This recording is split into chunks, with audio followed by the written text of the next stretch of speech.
Nice different.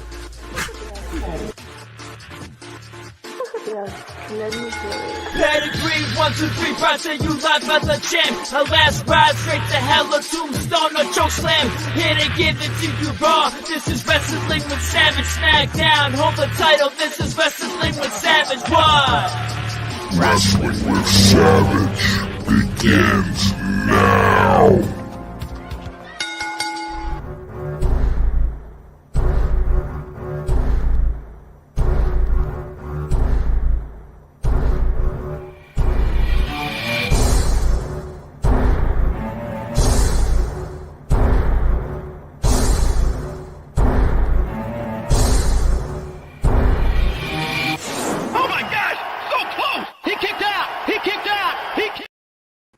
Good evening, everyone, and welcome to a night of AEW Collision.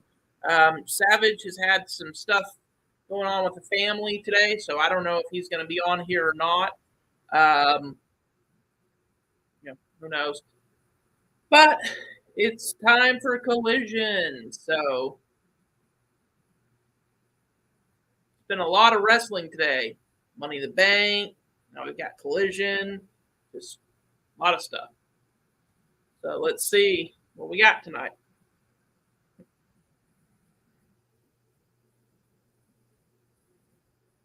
We're going to start off with the world champ, MJF, making his way to the ring. Bam, bam, bam, bam, bam.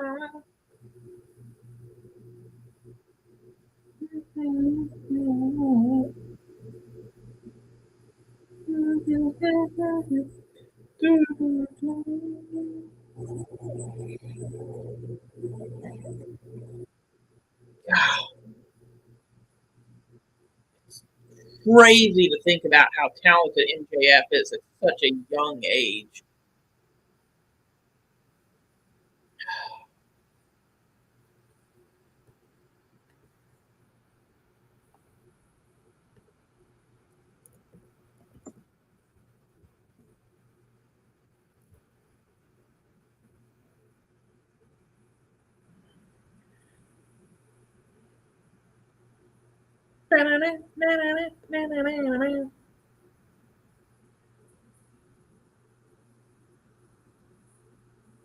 Kit Moss? I'm not even sure who this guy is, but I know that he's getting his butt kicked by MJF. MJF out here just beating the shit out of Hamilton's own. I like it. Hamilton's own Loser. Did they even get his name out? No. MJF just messing with a guy right now, though. Oh, yeah. I mean, as I was just explaining to them, it's freaky how good MJF is and how well he understands this business at such a young age. I guess we'll do that one. And it's over. He topped out south of the earth. That shit is a wrap. MJF wearing some... No, it wasn't salt of the earth. He tapped him out using the little bell lock. Oh, wow. I thought it was south of the earth. But nonetheless, MJF wearing quite the 4th of July getup over here, man. I would imagine those tights are going to go for quite a lot of money, and MJF is getting ready to talk, holding that triple B. Cut his music. I'm sure the gum... Hold on, wait. When MJF's talking, we shut up.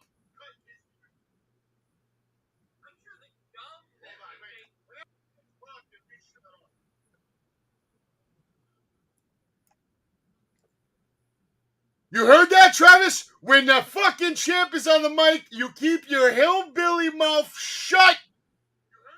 You're talking. Oh, I gotta close this. It's an echo. Crappy ass Hamilton. I like it. He's right. It is crappy. Hamilton sucks.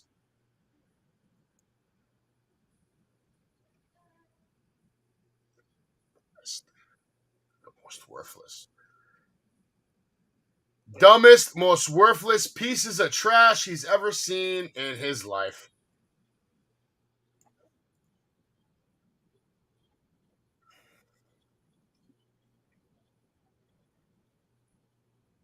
He's willing to put his world title on the line that he can beat anybody from Hamilton, Canada.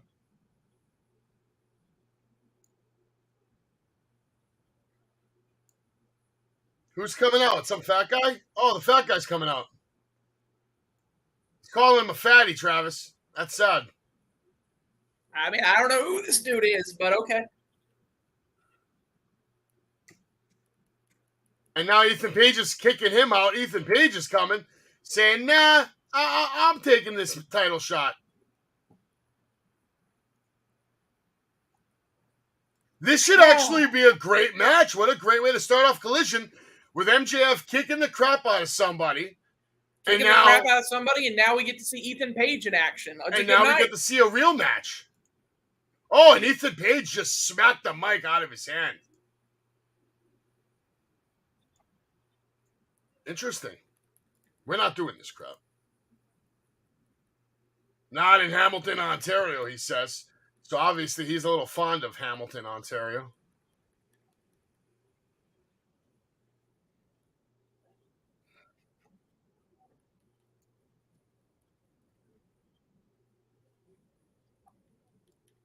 Ethan Page going off.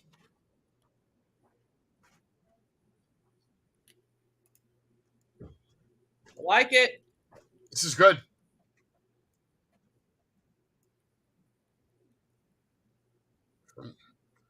From Macedonia. Oh, well, he's almost Greek.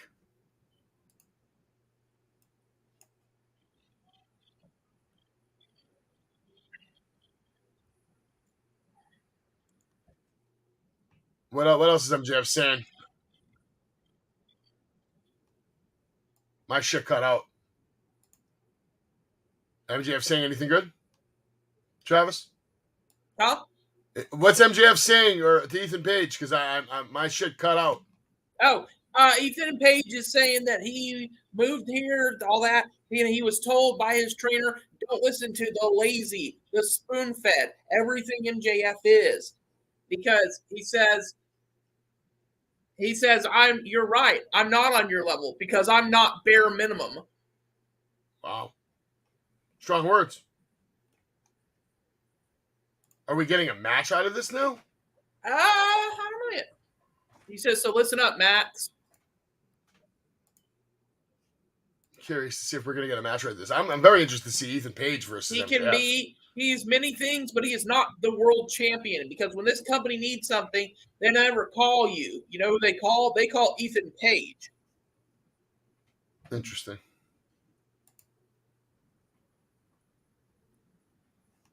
Very, very interesting. I'm putting together a little slideshow right now just so we have some pictures to mess with. Ethan Page saying, I'm just very curious to see if this is going to turn into a match. His wife said, his wife told him, you keep doing this for this company. When is the company ever going to give you something in return? Ethan Page's wife. You talking about Ethan Page's wife? Yeah. Ethan Page's wife said, when are they ever going to give you something in return? Probably never. Probably not.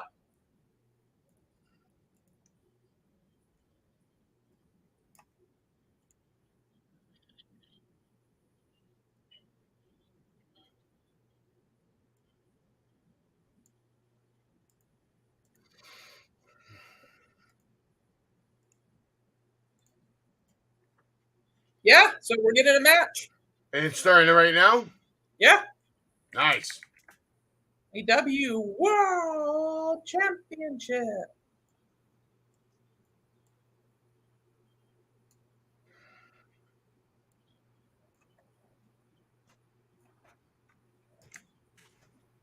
So we're getting a world title shot. Ethan Page is now getting a world title shot. MJF tried to sucker punch him. Didn't work. Ethan Page laying into boots in the corner on MJF. Well, this is starting off hot and heavy, huh? Collision tonight starting off with a bang. Going for Ego's Edge already.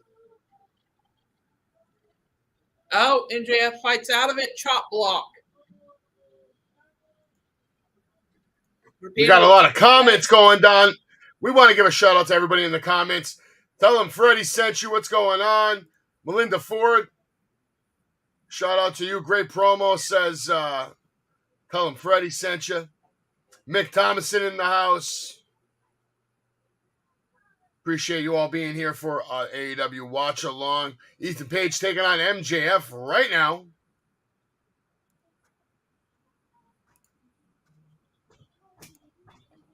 I kind of would have liked to see that big guy fight MJF. You suck chance for MJF now? Well, it's obvious they're not going to like him in Canada. I mean, we know that. Yeah. No, I mean, yeah. We know that. We know that. Competitive world title match.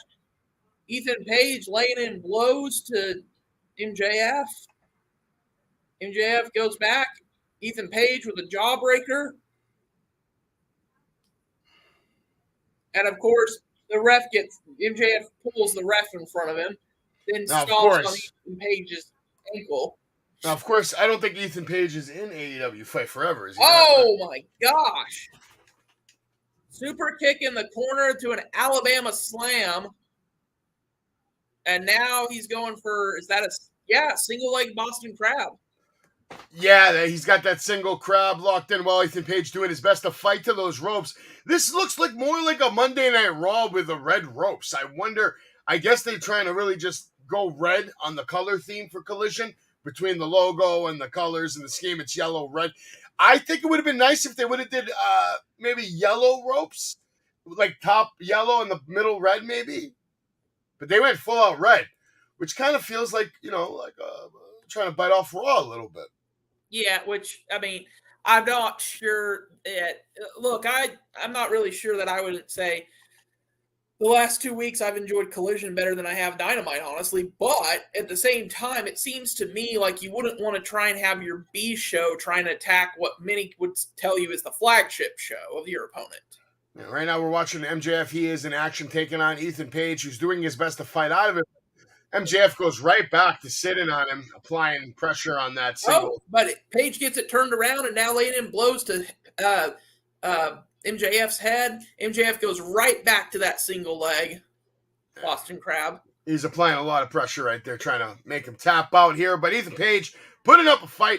It looks like we got some CM Punk fans in the front row. They're all wearing the CM Punk shirts. I don't know how you feel about that. You know what they say, there's an idiot born every minute.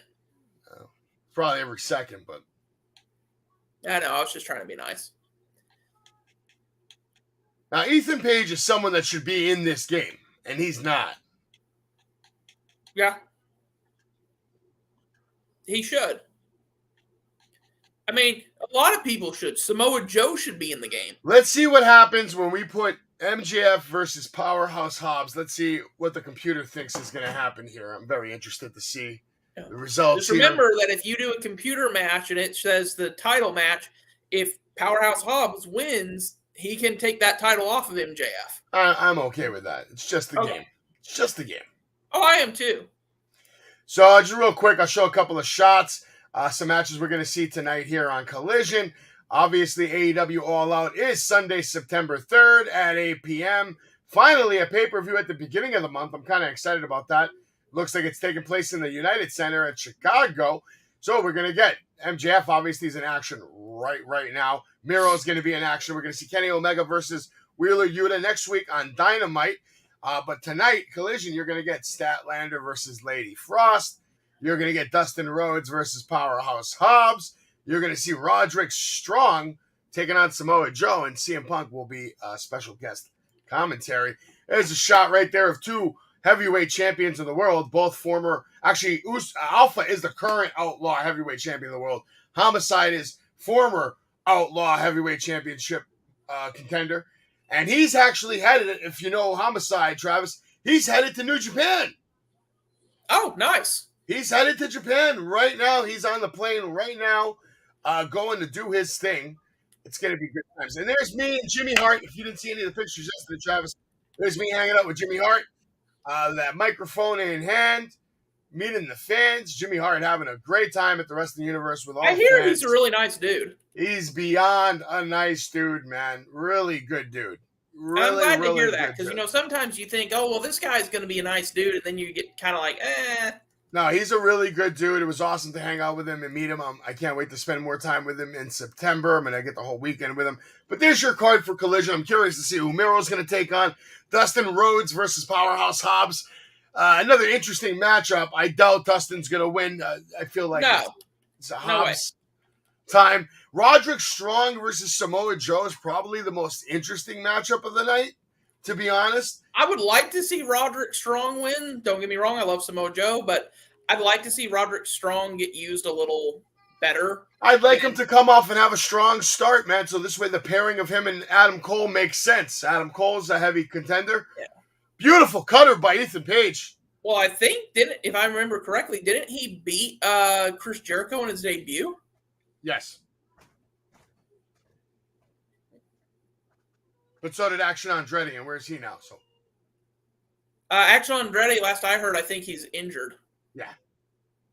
Ethan Page holding on to that left knee. Maybe he's injured. MJF doing his best to keep Ethan Page Either down. he's injured or he's doing a really good job selling. Well, either way, he's doing his job, getting paid for it. Yeah. 4th of July sale live on AEW shop, AEW.com. Use code America23. Save 20% off and wait 4 weeks for your package. That's some good marketing there. Wait. Huge clothesline by Ethan Page. Now the back elbow to the chest of MJF. Hurricane Rana takes him down. Standing Hurricane Rana. MJF now eats a big boot from Ethan Page, hanging onto the ropes to get himself back into this matchup. He's got an opening here. He's got an opportunity, Travis. Will he take advantage of it? We're going to find out. Johannes, MJF should be everyone's favorite wrestler. Ethan Page with a beautiful double arm takedown off the top rope. Now picking MJF again. Slingshots him to his shoulders. Nice power slam. Goes for the cover, and MJF with the kick out. Too, but it was a close. Keep calling the action, Travis. It's nice that it's playing at the same time for us now. There's no delay. I got pizza in the oven. I'm going to go grab shit. Go get you some pizza. And then teleport me some.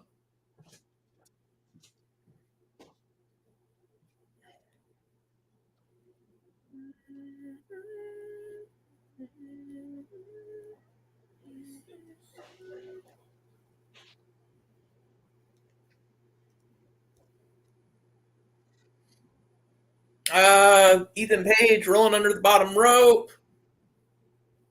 Let's see what we got here.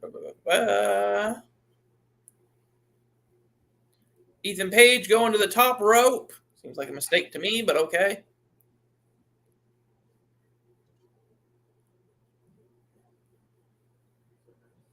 To his wife and daughter. The top rope. Nope. MJF cuts him off. Hits that top rope and he drops and he hits his you-know-what. We're going to have to let that pizza cool off. It's hotter than Damian Priest. So MJF going for a superplex. Ethan Page ain't tolerating it, ain't having it. Looks like he's readjusting. Oh, what are we getting here? Another power slam from the top rope. Ethan Page. Nice power slam from the top.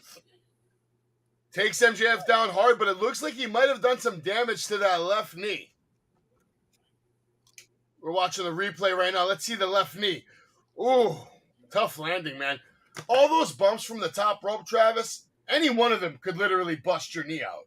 Oh, yeah, easily.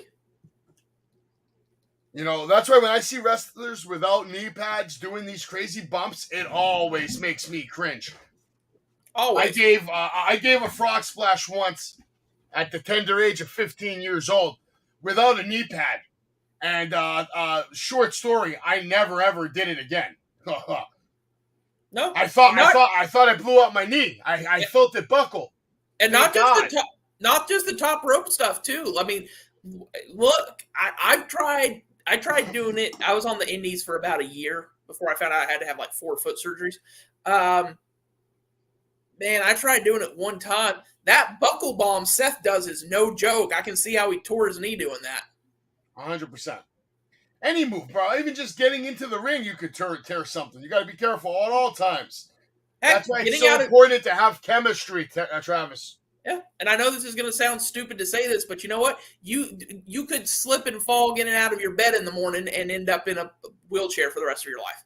I gotta say, MJF and Ethan Page are putting on a hell of a match right now, and I'm very happy to see Ethan Page get an exposure like this against the world champion. And that heat seeker pile driver for MJF.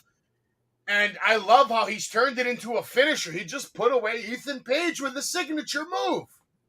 Yeah. Is that move in the game? Good match. You know what? That right there, that needs to raise Ethan Page's stock, because Ethan Page is a guy who I remember watching him in probably for a year and a half in Impact, and was like, this guy's really good.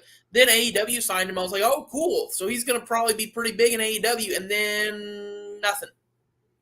It's like, what are y'all doing? Listen, obviously Ethan Page is not on the level of the devil. Not today or Nobody tomorrow. is. Nah, it's true. So they're hyping this match up. Roderick Strong versus Samoa Joe coming up later tonight. It is a men's tournament quarterfinal for the Owen Hart Foundation. And also, Juice Robinson, who I've been super impressed with this year, taking on Ricky Starks. And in my opinion, I think Juice Robinson's better than Ricky Starks. In the ring, absolutely. Presentation, he's money, bro. I've always liked him back when he was, CJ Parker in WWE, or just that. He's a good performer. He's very good. And, Jay the other night said that, he's like, well, with how they're booking him and stuff, he's looking better than Jay White is right now. And I'm like, yeah, actually, I would agree with you. What is your prediction on that match, Juice Robinson and Ricky Starks? Oh, it needs to be Juice, because honestly, Juice can still have a great career. Ricky Starks can, I'm sorry, but you know how people talk about how, oh man, that Adam Cole promo in NXT, it buried Karrion Kross, and Karrion Kross will never be looked at the same. That's how I feel about that promo that MJF had, where he was like, you're just a dollar store Dwayne. I'm like, it exposed that Ricky Starks, in my opinion, is not ever going to be on par with a person like MJF. Well, Johannes over here, he thinks Juice is going to win clean tonight. That's tough for me to say that he's. I don't think he wins clean, but I think 100% no, because they just put Ricky with CM Punk, so that tells you at the end of the day where Tony thinks about Ricky. He likes Ricky. If he didn't like Ricky, he wouldn't pair him with CM Punk recently to do that. Unless there is a possible way that he still would, if he's paired Ricky with CM Punk, so that if you notice the last week when CM Punk had his first loss in AEW, it was part of a team, and who took the pin? Ricky Starks. It could be that he's put him just with him because he's like, we don't want Punk taking pins, but somebody has to lose matches, so Ricky Starks. I'm just curious to see where Tony Khan's mindset is on far as, like, who does he look at as the stronger competitor on his roster? Who are you playing as right now? Right now I'm playing as Hangman Adam Page. Do you think Tony Khan looks at Juice Robinson as someone that's better than Ricky Starks? Yes. Okay. And if he doesn't, somebody needs to get that glaucoma checked, because he'd clearly be blind. Ricky Starks is a person who, in my opinion, I never saw the draw of. If it was me and just my thing, I never would have taken the FTW title off of Brian Cage. I would have never had Ricky Starks get a single title. I'm keeping that title on Hook from day one. Yeah. I don't even introduce the title till Hook makes his debut. Yeah. And Hook still has it. First of all, why is Abaddon in this game? When was the last time you seen her on Dynamite? Like, are you kidding me? I don't remember ever seeing her on Dynamite. She was on Dynamite like in 2019. And it's time. It's time. Dustin Rhodes coming to the ring right now. I like how they have a little splash of the Gold Dust music at the beginning of his entrance over here.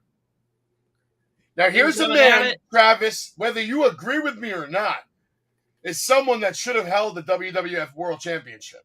Oh, absolutely, he should have. It's I funny. think Look, that- I'm actually fighting Dustin Rhodes right now. I think Dustin Rhodes is honestly one of the most underrated talents that there is. Or not underrated. Again, I'm not going to say underappreciated. underrated. Underutilized. I don't even think maybe underappreciated by the companies he worked for, but not by the fans. Oh, no, not by the fans. Underutilized by the companies.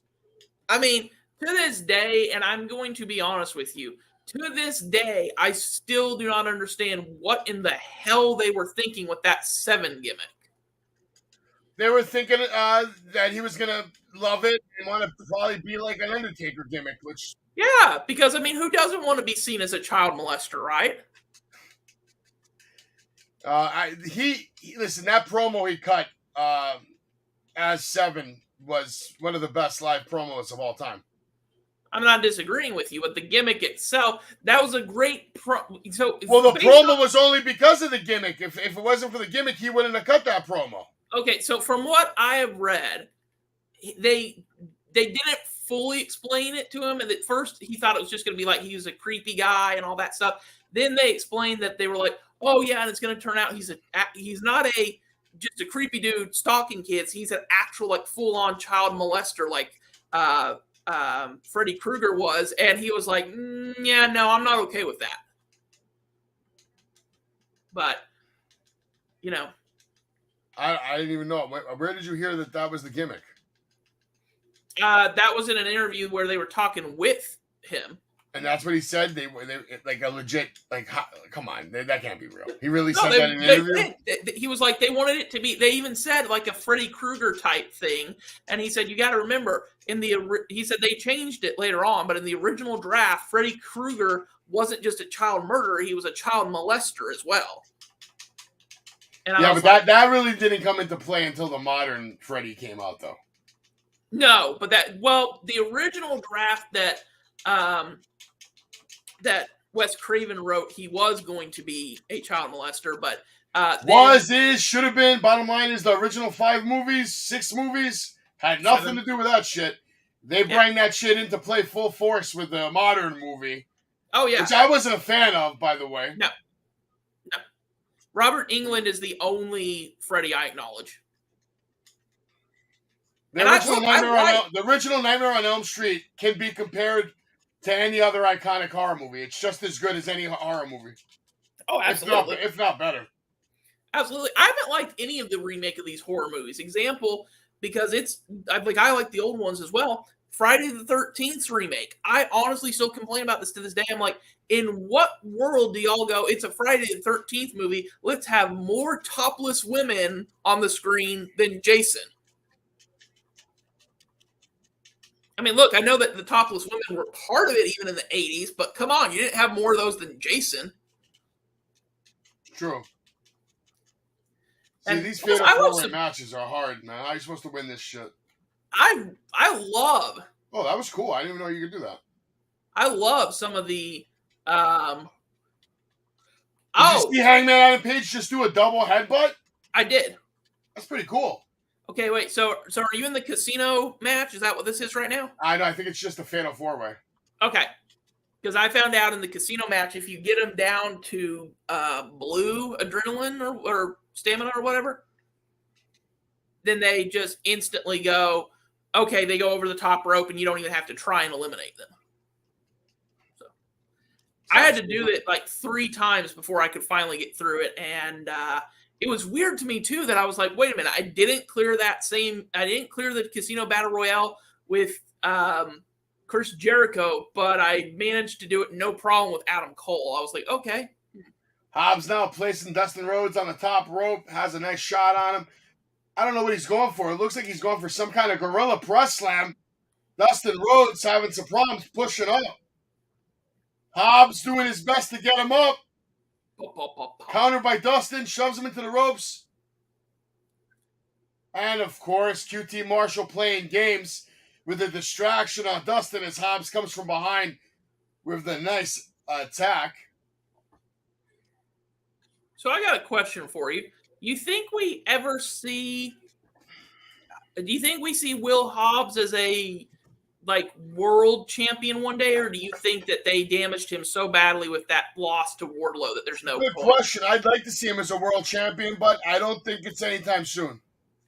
Right. I don't think so either anytime soon, but I think down the road. Of course, there was a time where I would have told you I thought Sammy could have been a world champion, and Hobbs should have been a guy that should have went straight to the world championship. yeah. Like, just to elevate him to that level. No, I mean, I agree. And they didn't do it. They didn't pull the trigger then, so I don't know if they're going to pull the trigger now.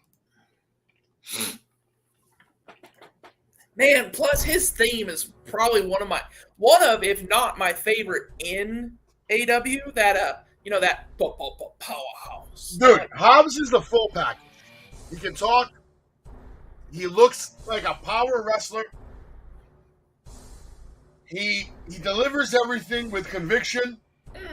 He knows how to like work the camera. So, he knows the psychology of like. If you watch Hobbs, he's very methodical. Even right now in this match with Dustin, he's not doing anything crazy during the picture-in-picture. He knows they're in picture-in-picture, so he's not going to waste like some bullshit spot. No, I agree.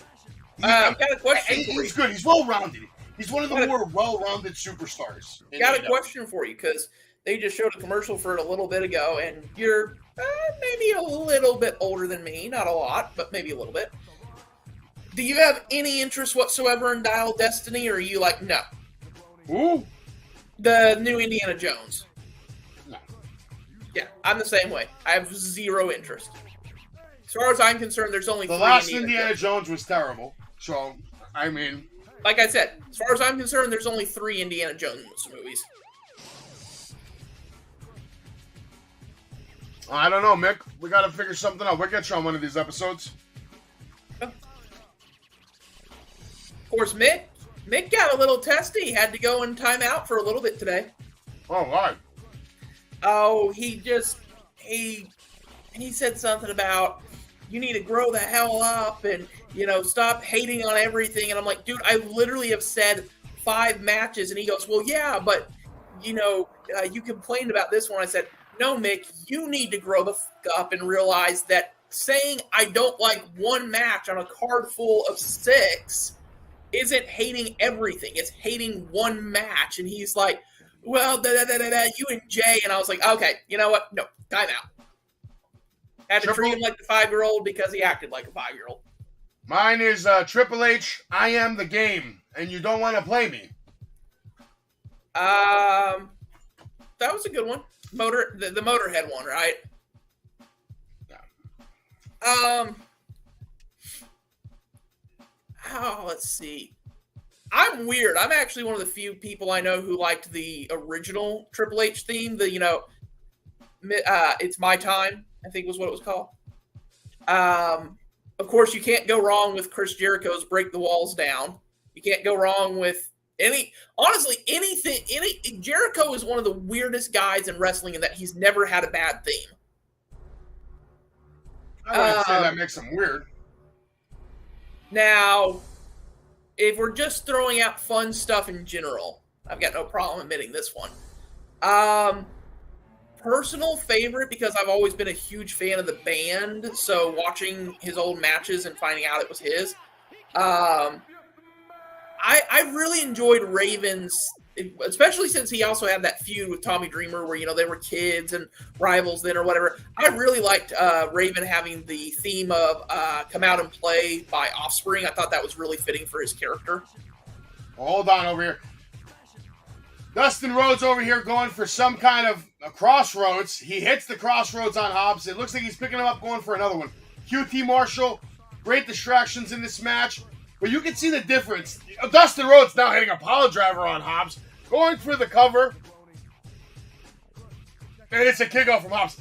Big difference between the way Dustin Rhodes clotheslines Hobbs and the way Hobbs clotheslines Dustin. Well, yeah, they're two very different. I'm not a fan of the blood on Dustin either tonight. Hobbs is a much, much, much bigger man than Dustin.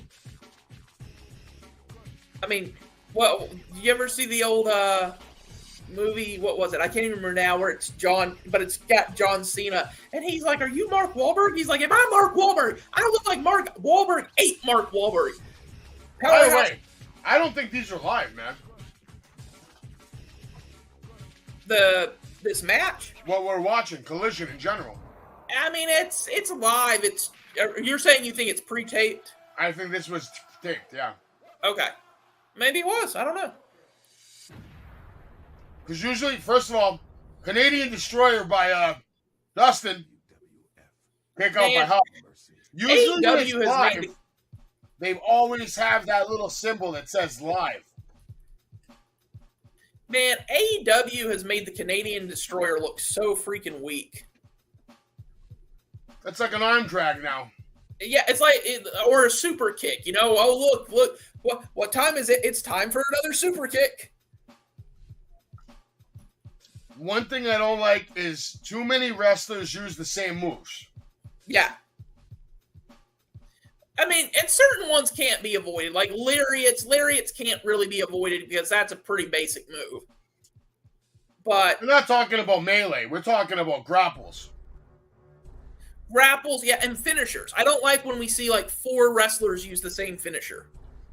Dustin just no-sold a spine buster from Hobbs, which I don't appreciate. He kicked out at 1.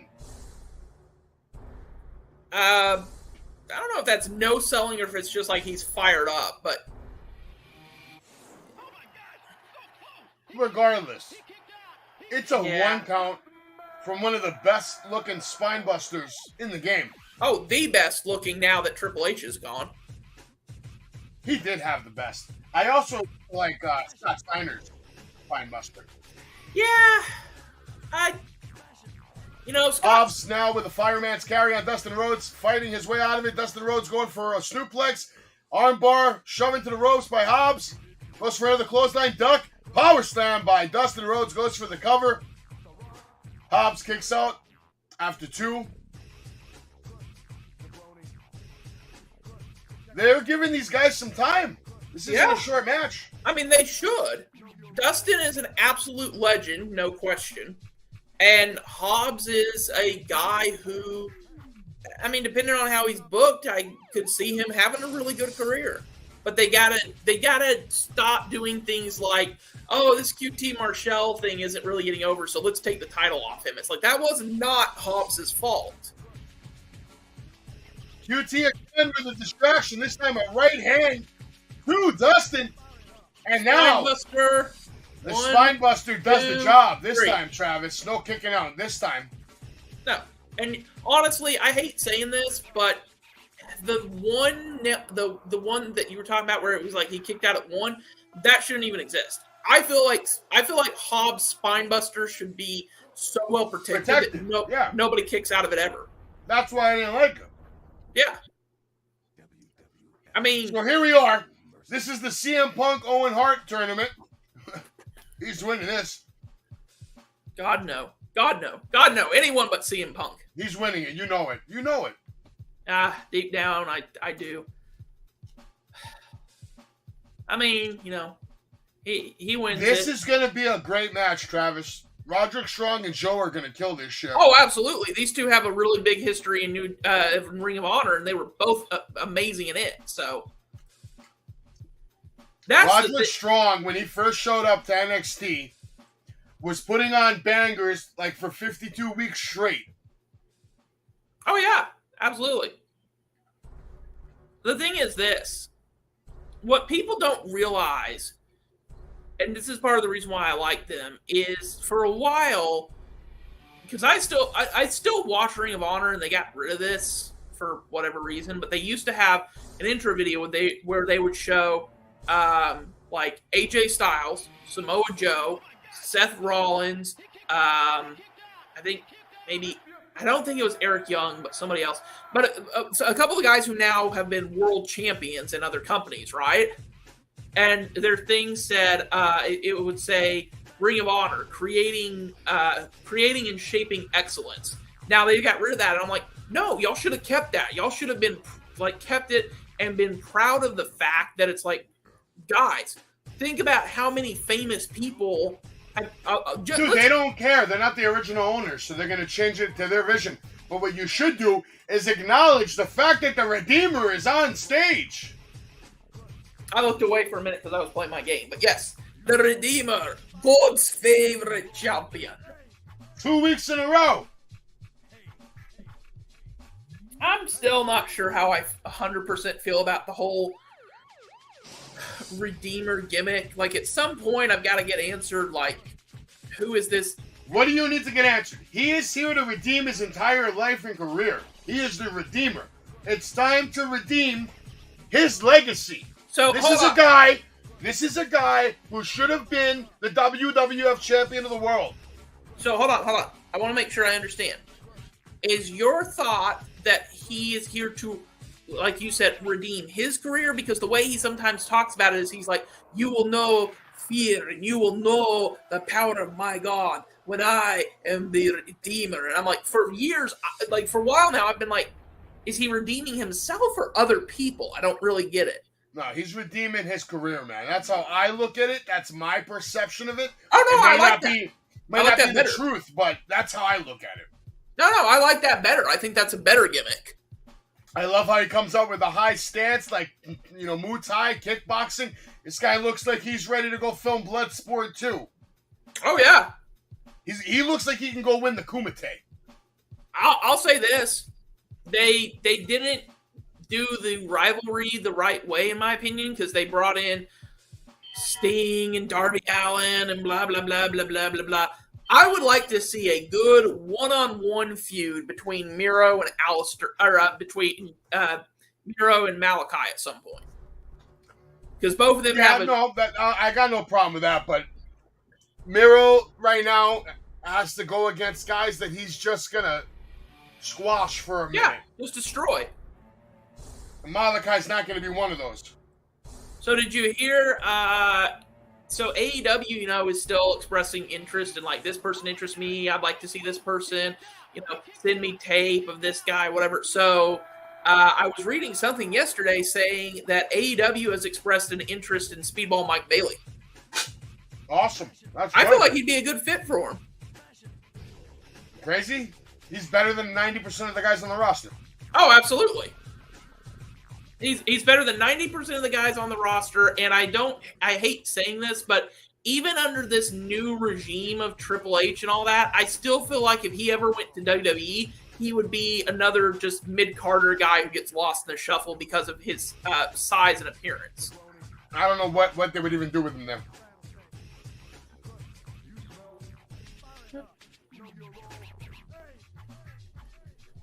Yeah, and every once in a while I have to smack my friends for having bad takes. Yeah, because Miro over here actually letting this guy look good. Yeah. What's this guy's name? Who is this guy? Josh Woods? Something? What's his name? Oh, yeah. Anthony Henry. Josh Woods is an ROH competitor who is phenomenal. Him and Silas Young had a lot of really good matches together. Silas Young is another guy who I wouldn't mind seeing in AEW at some point. Probably won't ever happen, but... I want to see Jay Lethal get more shine. Yeah. God, beautiful kick, man. Look at that kick from Miro. Somebody asked me this yesterday. They were like, I think it was Jay, actually, who asked me this, but he was like, wasn't Jay Lethal the longest reigning Ring of Honor champion of all time? I'm like, no. It was actually Samoa Joe, but... if you combine the two reigns of Jay Lethal, he actually has more days than Samoa Joe. I'm surprised it wasn't Hulk Hogan. For Ring of Honor? Hulk Hogan wasn't in Ring of Honor. Surprised he wasn't. Well, I mean, Hulk, I sold my soul to Satan. Hogan might be, but, you know. Not everybody sold their soul to Vince. Oh, I wasn't talking about Vince in this time. I was talking about the actual Satan. Vince is Satan. You didn't know? I mean, possible. I do know that I read a rumor the other day that as strange as it sounds, because you're like, but he's not anywhere near as bombastic as Vince, but Mr. Burns is supposedly actually inspired by Vince McMahon. Who? Mr. Burns on The Simpsons. Oh, I don't think so. Maybe over the years, not the original. Yeah, probably not. Not the Because original. Vince wasn't doing Vince yet when original Burns was Well, out. hold on. Simpsons started in 1990. Mr. Burns wasn't introduced till the third season, so that's probably 93, 94. And Vince so. wasn't doing Vince until 95, 96. Okay. I mean, Yeah. I was talking about like TV Vince, screwing wrestlers, shit Oh, like that. yeah, okay. I get what you're saying. Yeah. You're probably I'm right. sure as the years went on, they probably took a lot of Vince and put it in Mr. Burns. Oh, yeah. So who's coming out right now, then? Jay White, Switchblade, it's Juice time? Yeah. This is Jay White promo time. I feel like Bullet Club, to continue making an impact on Dynamite or Collision, they got to get another member or two. Another member? Yeah, I agree. The Bullet, the whatever they want to call themselves. I here it is. Now we have it. Look. Now I buy this. Now I look at these guys as a threat to take over this whole goddamn company. They have former tag champions now that are in their midst. The Guns and Bullet Club. I like it. I love it. I think it's a perfect fit. It's the exact place for the Guns to be right now. I know people who would be mad at me for saying this, but say it I will, because I believe it is the truth. But people talk about, because FTR being the best tag team, wrong. They never should have taken the title off the Guns. The Guns are better than FTR. No, they're not. Now you're saying ridiculous statements. Okay, the Guns have potential. Not. They have potential to be better than FTR. Guns are the future of the tag team division. Yeah. Uncertainly. No doubt about it. It's just because I was still mad at the time that I was like, I don't think they should have taken the titles off them that early. Tony Schiavone's got a lot of guts getting in the ring with these guys because Jay White is known to not give a F. Oh, no. He's attacked refs on more than one occasion in New Japan. So, Gun Club turning into the Bullet Club, they're rocking the shirt. So, as I said, I just told you literally before we saw them come out, I said Bullet Club needs more members confirmed. Here we have 2 new members. A great addition. Yeah. Think about how much Jay White and Juice Robinson could rub off on the Guns. Not even saying that the Guns need it, but those are 2 hell of a guys to learn from. Jay White and Juice Robinson, who've been doing the damn thing in Japan for how long? Long time. And people got to remember, like, I know it's not AEW. I know it's not AEW, WWE. But you got to remember, not only competing on New Japan, but Juice Robinson is a 2-time IWGPS U.S. champion, and Switchblade Jay White is a 1-time U.S. champ and a 2-time world champion of New Japan. So they were competing at the highest level in that company. I love that the Guns just put the finger on Tony Schiavone's lips. Well, yeah, because nobody wants to hear Schiavone speak. Probably true. I still love the best one when it's been nice to watch the Ass Boys grow up live on primetime TV. I still think my favorite one though with Schiavone has definitely been the one they did. What was it, like 2 weeks ago? I guess when it was MJF and Cole arguing with each other, then just both of them at the same time. Shut up, Schiavone! Travis, Schiavone's lost a lot of weight. He has. From when he first arrived? Yeah. He has. A lot. You think he colors his hair? Yes. I don't know. I'm going to say this here, but I don't know how you can be in this business to the degree that he is and not, to a certain degree, color your hair, because this is a very stressful business. Even if you're just a ring announcer, people go, oh, well, this guy's just a ring announcer. He's not anything important. No, he is, because if he, for instance, let's say tonight he goes, well, the ass boys or that other team that, like, if he gets his thing wrong, like, so somebody was talking about this and I can't remember what it was, but when he was first getting started, Michael Cole was like, man, I took the heat for a lot of shit that was not my fault.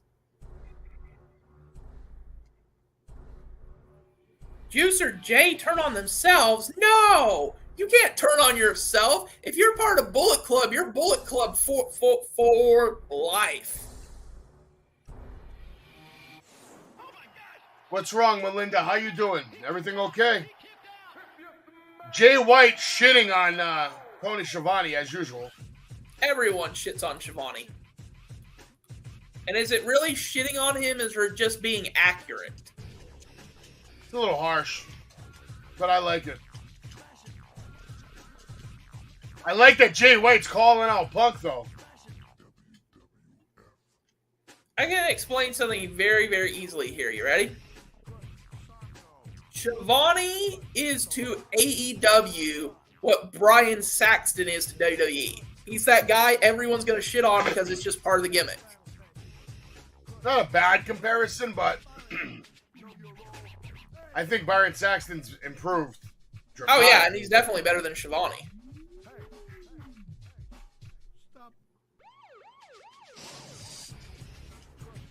Well, Schiavone's always been known as a tool. Yep. Oh, so good news, by the way. So according to the information, the leaks that have been, some leaks that have come out, we are probably going to get a New Japan Pro Wrestling pack for AEW Fight Forever. And they said that since in the time of the production of the game, they weren't there yet. They said it will probably be, that pack will probably contain Kazuchika Okada, Will Ospreay, Kazuchika Okada, Will Ospreay, Jay White, and I can't remember who the other one was. They said it will be probably 4 guys. It might have been Naito, but So Jay White basically challenged NFDR to put up the world titles in a tag team championship match. Guns up, and with Gun Club behind Bullet Club, they got a great chance of taking those titles off FTR, man. they should. CM Punk on the mic. Oh, joy. The guy who nobody ever wants to hear speak is going to speak. And like I told you, look, they're still pairing him with Ricky Starks. Yeah. Another week. Yeah. Because they got to have somebody take the losses. You don't think Punk is going to, do you? That man is too selfish to ever take a loss. I'll tell you this. Hold on. Let me hear what the Punk has to say.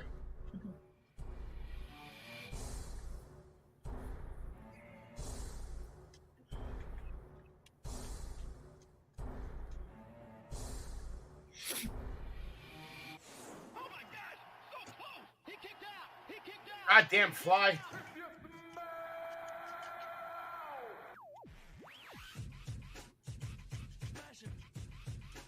CM Punk saying he doesn't need guards. He's got friends and FTR, the best tag team champions in the world, and that the Guns are shooting blanks. Well, if anybody knows about shooting blanks, it's CM Punk and AJ Lee. Damn.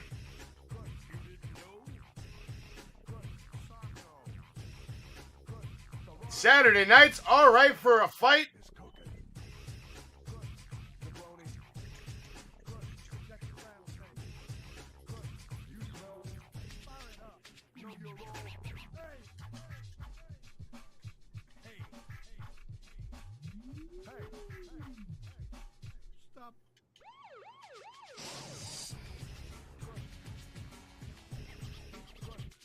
Now Ricky Stark's trying to cut a promo, and it's not going well.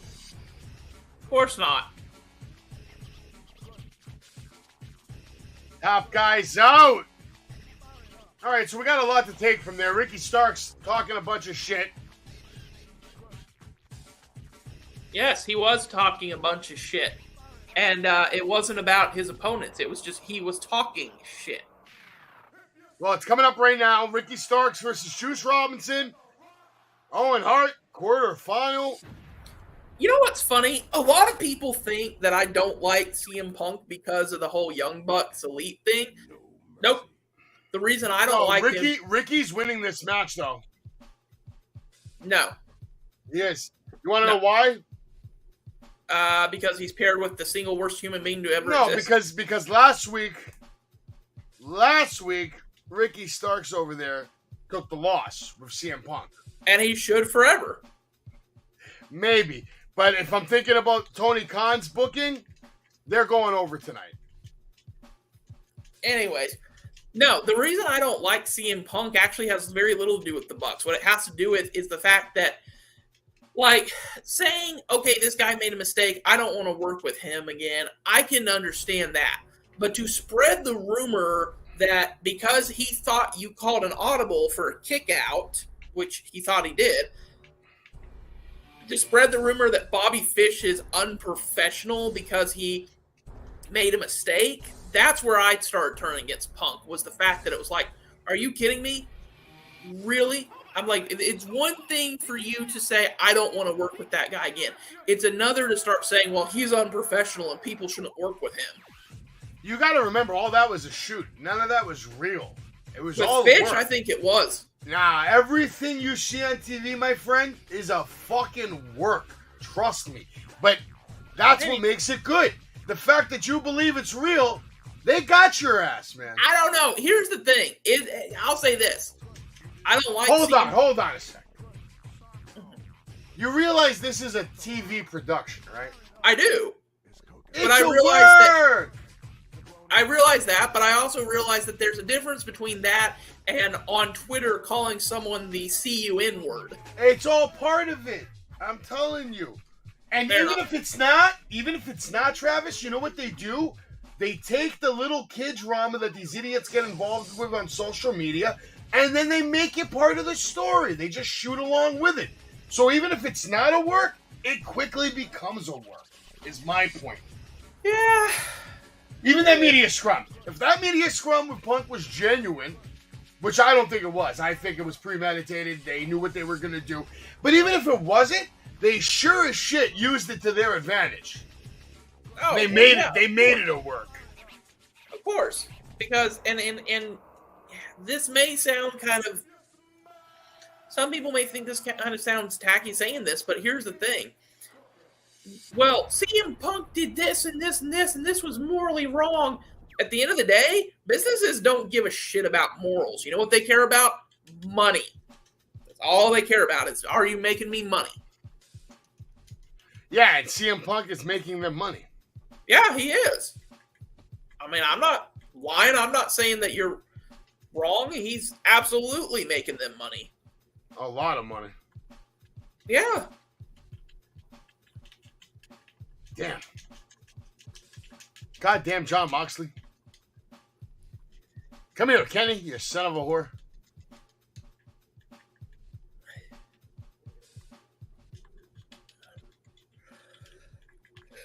Here comes Mr. Dollar Store Dwayne. Oh, I'm always going to love that promo. See, what I don't like is Juice Robinson's already in the ring. They don't let Juice have his shine in a moment. I guess he did have the segment and all that. I mean... I get it. Well, I guess you could say he kind of made his entrance with the rest Yeah. But yeah, I mean, I agree with you because no introduction, yo. I actually like his entrance theme. It's good.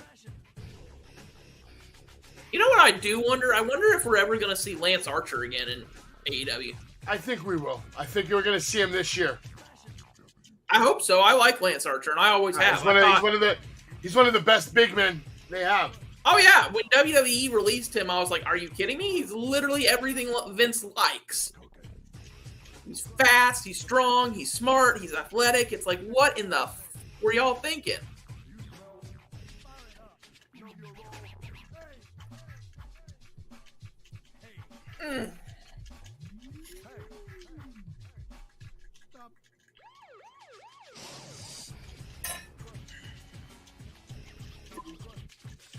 Moxley over here kicked the shit out of me. What's going on? Terrell, how you doing, brother? We're getting ready to watch Ricky Starks take on Juice Robinson live on AEW Collision. Both men standing there, holding their ground. Let's see how this is going to start off. Is it going to be a wrestling match? Is it going to be a fight? Yes. It should be all of the above and then some. Juice is so good. Oh, yeah. Juice is phenomenal. I've loved Juice. Like I said, I've loved Juice since he was CJ Parker in NXT before he even went to New Japan Pro Wrestling. I think Juice is another one of those guys who just honestly people are like, yeah, you know, he's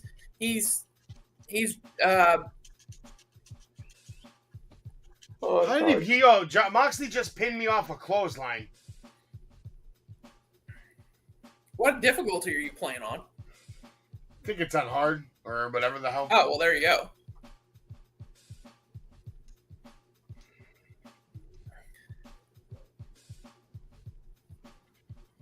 But I don't have a problem with the one-on-one matches, but anytime it's like a Fatal 4, and that was for the title. I just fucked up.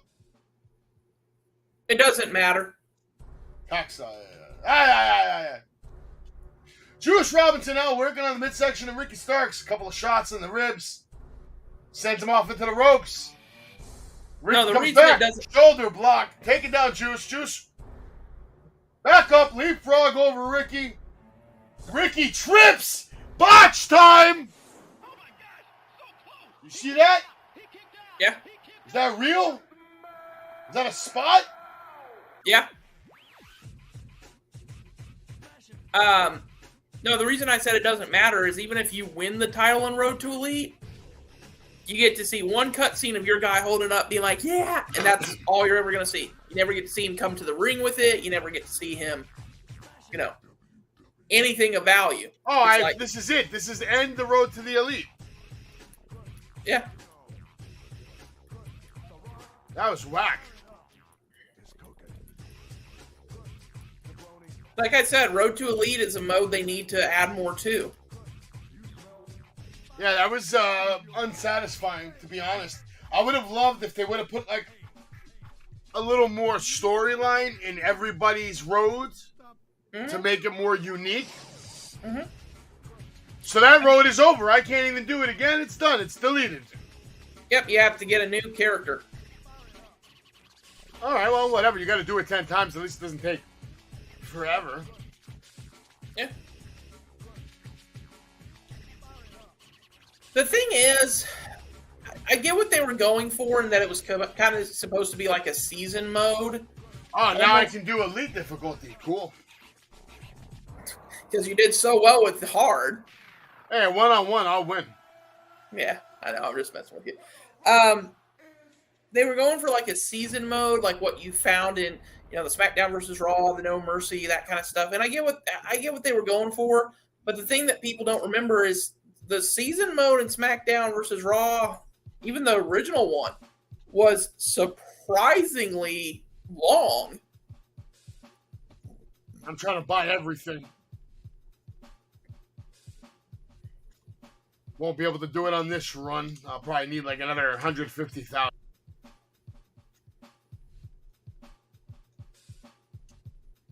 Mine is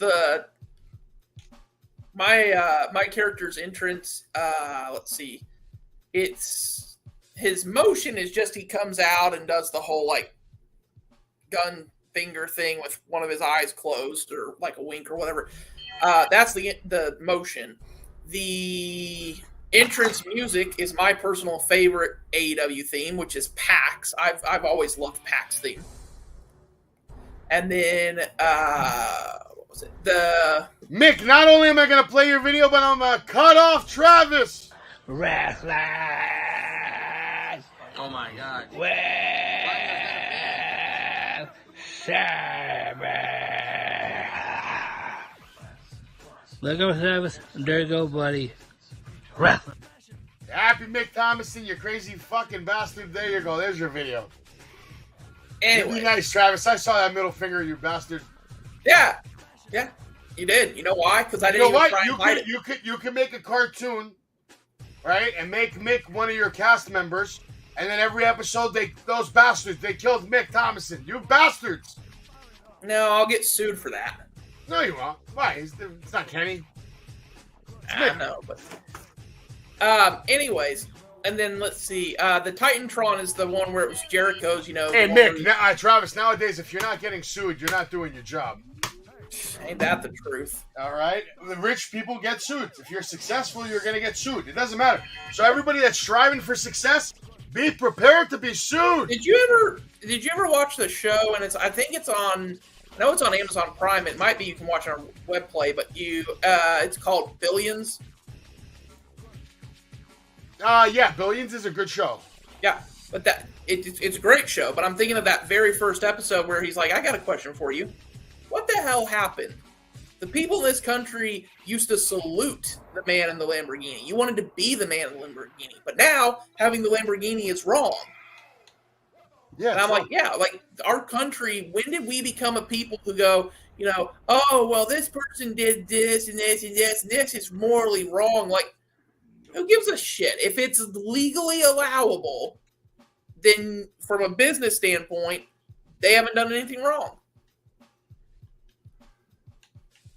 If Tony Khan sells a t-shirt that says CM Punk deserves to be hung by his own entrails and it sells, it's not necessarily the nicest thing in the world, but if it makes money and he hasn't actually said this sells 300 things and I'm going to hang him by his actual entrails, then he hasn't done anything illegal and therefore he's done nothing wrong. You smell nice. All right. Here we go. It's true. Right. I do. I smell nice. So yeah, well, I'm going to leave it on easy now. Don't come down here to Texas because you won't smell nice for long. Why? You take a shower, man. Come on. Shower, deodorant. 105-degree weather, man. I don't know. There's not. I'm from Greece. I'm used to it being hot. I like the heat, actually. As long as there's a beach or a pool, I'm good with the heat.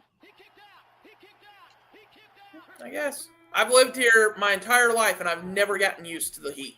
Do you go to the beach? Do you go to a pool? Pool, yes. Beach, no. I don't like beaches. Why not? Beach is good for you, though. You know that, right? The salt water heals the body. Let me tell you something. I don't like the feeling of the sand. I have family in Greece, right, who live on the beach. They live near the beach. Some of them, I have family that have lived to 105 years old because they incorporate the beach into their daily lives. So the thing that's weird about the beach is, like, I'm not the kind of guy who would go to a beach and, like, swim there or play on the sand, but I'll set up an umbrella and read a book or something. Okay, that's okay. Nothing wrong with that, but the water's good for you, man. You should give it another shot. Every couple of years, something you didn't like then, you never know. You might like it now. Yeah, that's true. Like, I used to hate jalapenos, and now I'm like, I like jalapenos on almost everything. Yeah, I used to hate pickles. Now I'm okay with them. I used to hate cheese, certain cheeses. Now I like all kinds of cheese. We grow, we change. I like any type of cheese that's not that quasi-melted shit. So this match is still going, and Ricky even doing the bootleg bring it. I can't believe what I just saw over here. He thinks he's the fucking Rock. He got bring it. Like I said, dollar store Dwayne. Juice Robinson bringing it with a clothesline. Ricky eats it up, says no, smacks himself a couple of times, says, come on, give me a real one. Come on, give me a real one. I told you Ricky's winning this match, man. Eh. Well, it's certainly his match to lose. I'll say that. Oh, man. Huge over-the-body drop from Ricky to Juice. Big right hand drops Juice yet again. Juice down again, bumping hard. Irish whip into the ropes, reversed by Juice. Juice going for nothing. Big clothesline coming back by Ricky Starks. Starks on fire right now. Crowd. And you can see the crowd really not even into the match. Starks goes for a tornado springboard DDT. Can you Juice able to avoid it.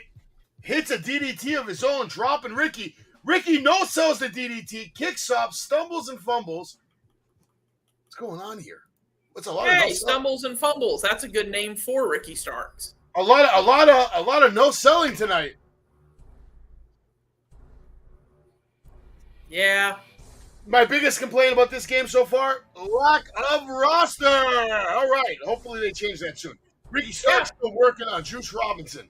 I mean, somebody said this today. They were like, well, we know we're getting Matt Hardy, Butcher and Blade, blah, blah, blah, some, like, 2 other people, blah, blah, blah. I'm like, you realize that's only season pass 1, right, guys? I'm like, trust me, there's going to be more than 1 season pass for this game. I think I'm just going to keep pressing A. I'm going to, like, literally press A until the match is over. Hey, it's how you play Final Fantasy 16. That's true. Press square. There you go. You beat the game. Pretty much. I mean, it's a great game. Like, really good. Like, I don't know if I would say it's my game of the year yet, but it's up there. It could have storyline of the year, though. Let's see, though. Juice Robinson thinks that we were, Mick, I played your damn video. What do you mean you thought we were friends? What are you saying right now, Mick? I played your video. And he even cut me off to do it. Of course y'all are friends. Mick, you realize this show is called AEW Collision Watch Along, right? It's not called the Mick Thomason Watch Along Hour. No, but in his mind it is. Don't piss me off right now, Mick Thomason. I'll come to your house and I'll give you a hug. And with a hug, what he means is a bear hug! Yeah, a bear hug.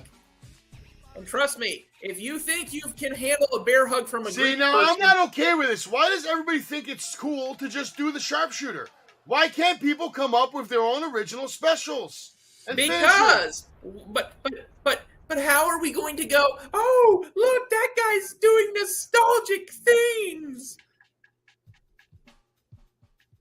Yeah, I agree with you completely. Case in point here, and I know that we've talked about this before, I'll bring it up again. I still think that Kevin Owens was better with the pop-up powerbomb than he was with the stunner.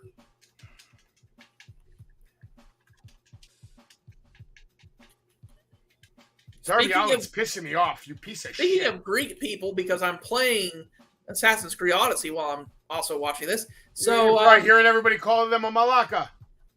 Yes, there's that, number 1. But number 2, damn, you people stubborn. Y'all take a lot to kill. Yes, we are.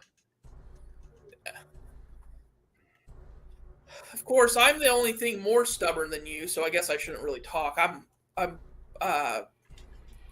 Irish on my dad's side and black. Irish on my dad's side and black Dutch on my mom's side. And I'm like, oh joy, double stubbornness. Sounds like a good mix. Yeah. Come on, Penta, get off of me. All right, well, Ricky Starks did not tap out. He managed to fight out of that sharpshooter. He's fighting his way back up to the top. He even bites the rope to show how cool he is. Yeah. He's picking up Juice right now. Juice falls down. Intelligent move by Juice, not letting that power driver take place. Juice holding on to that apron right there. Oh, you missed earlier. I forgot to tell you when you were gone. So when John Cena came out, so did Grayson Waller, and he had literally, I think, one of the best moments of the whole weekend. When, that's how you know Grayson Waller's a star. They're letting him do programs like everybody. Oh yeah, today it was John Cena, and then next Friday it's gonna be freaking Edge. Wow. Yeah.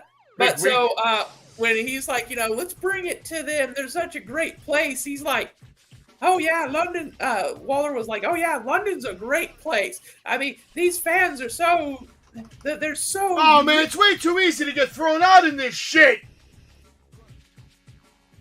Yeah.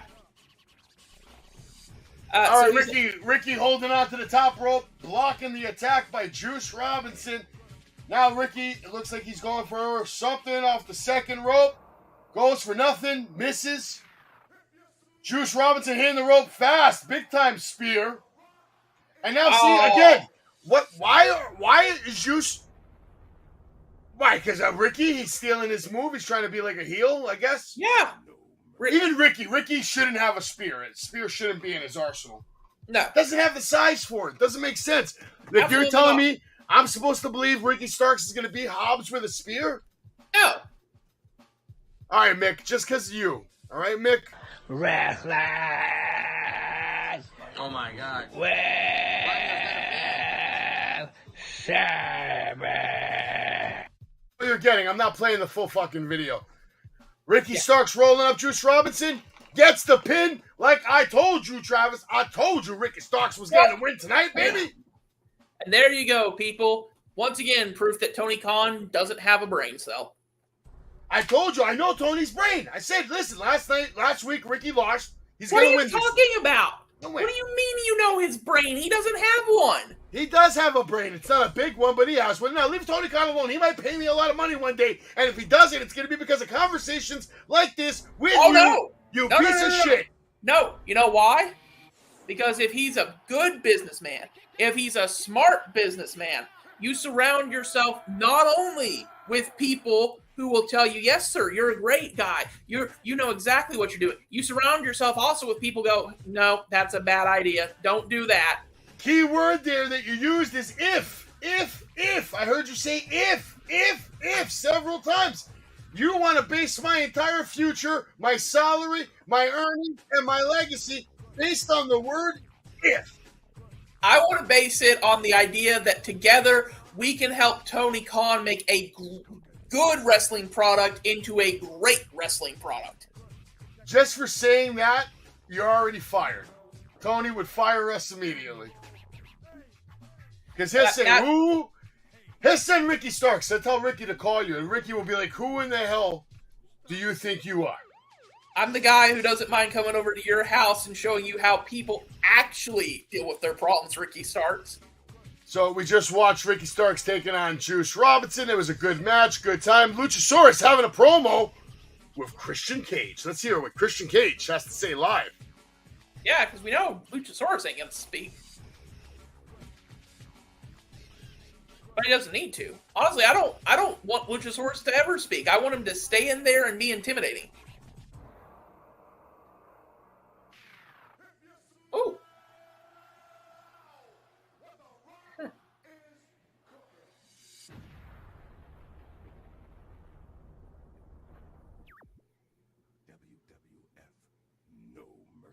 I like this. Everybody hold on.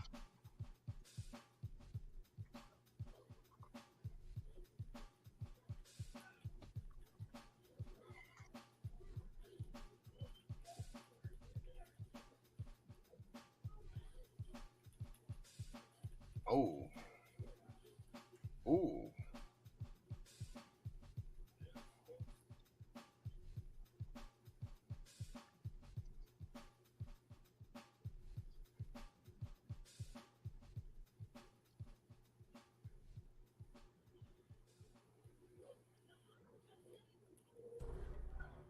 Interesting. So, Christian just told Mr. Tony, not Tony, I'm sorry, Sean Spears, who, by the way, is a very good wrestler. Sean Spears is very good. And I'm glad to see him actually getting some TV time on Collision. He just had an exchange with Christian, who's one of the best mics in the business right now. Christian told Sean, you're not dangerous. You're not even capable of being dangerous. Sean basically says, everybody's capable of being dangerous when you meet the right person. And he says, I'll see you soon, champ. So it looks like we're going to get a program. But I'm kind of confused here. So who's the champ?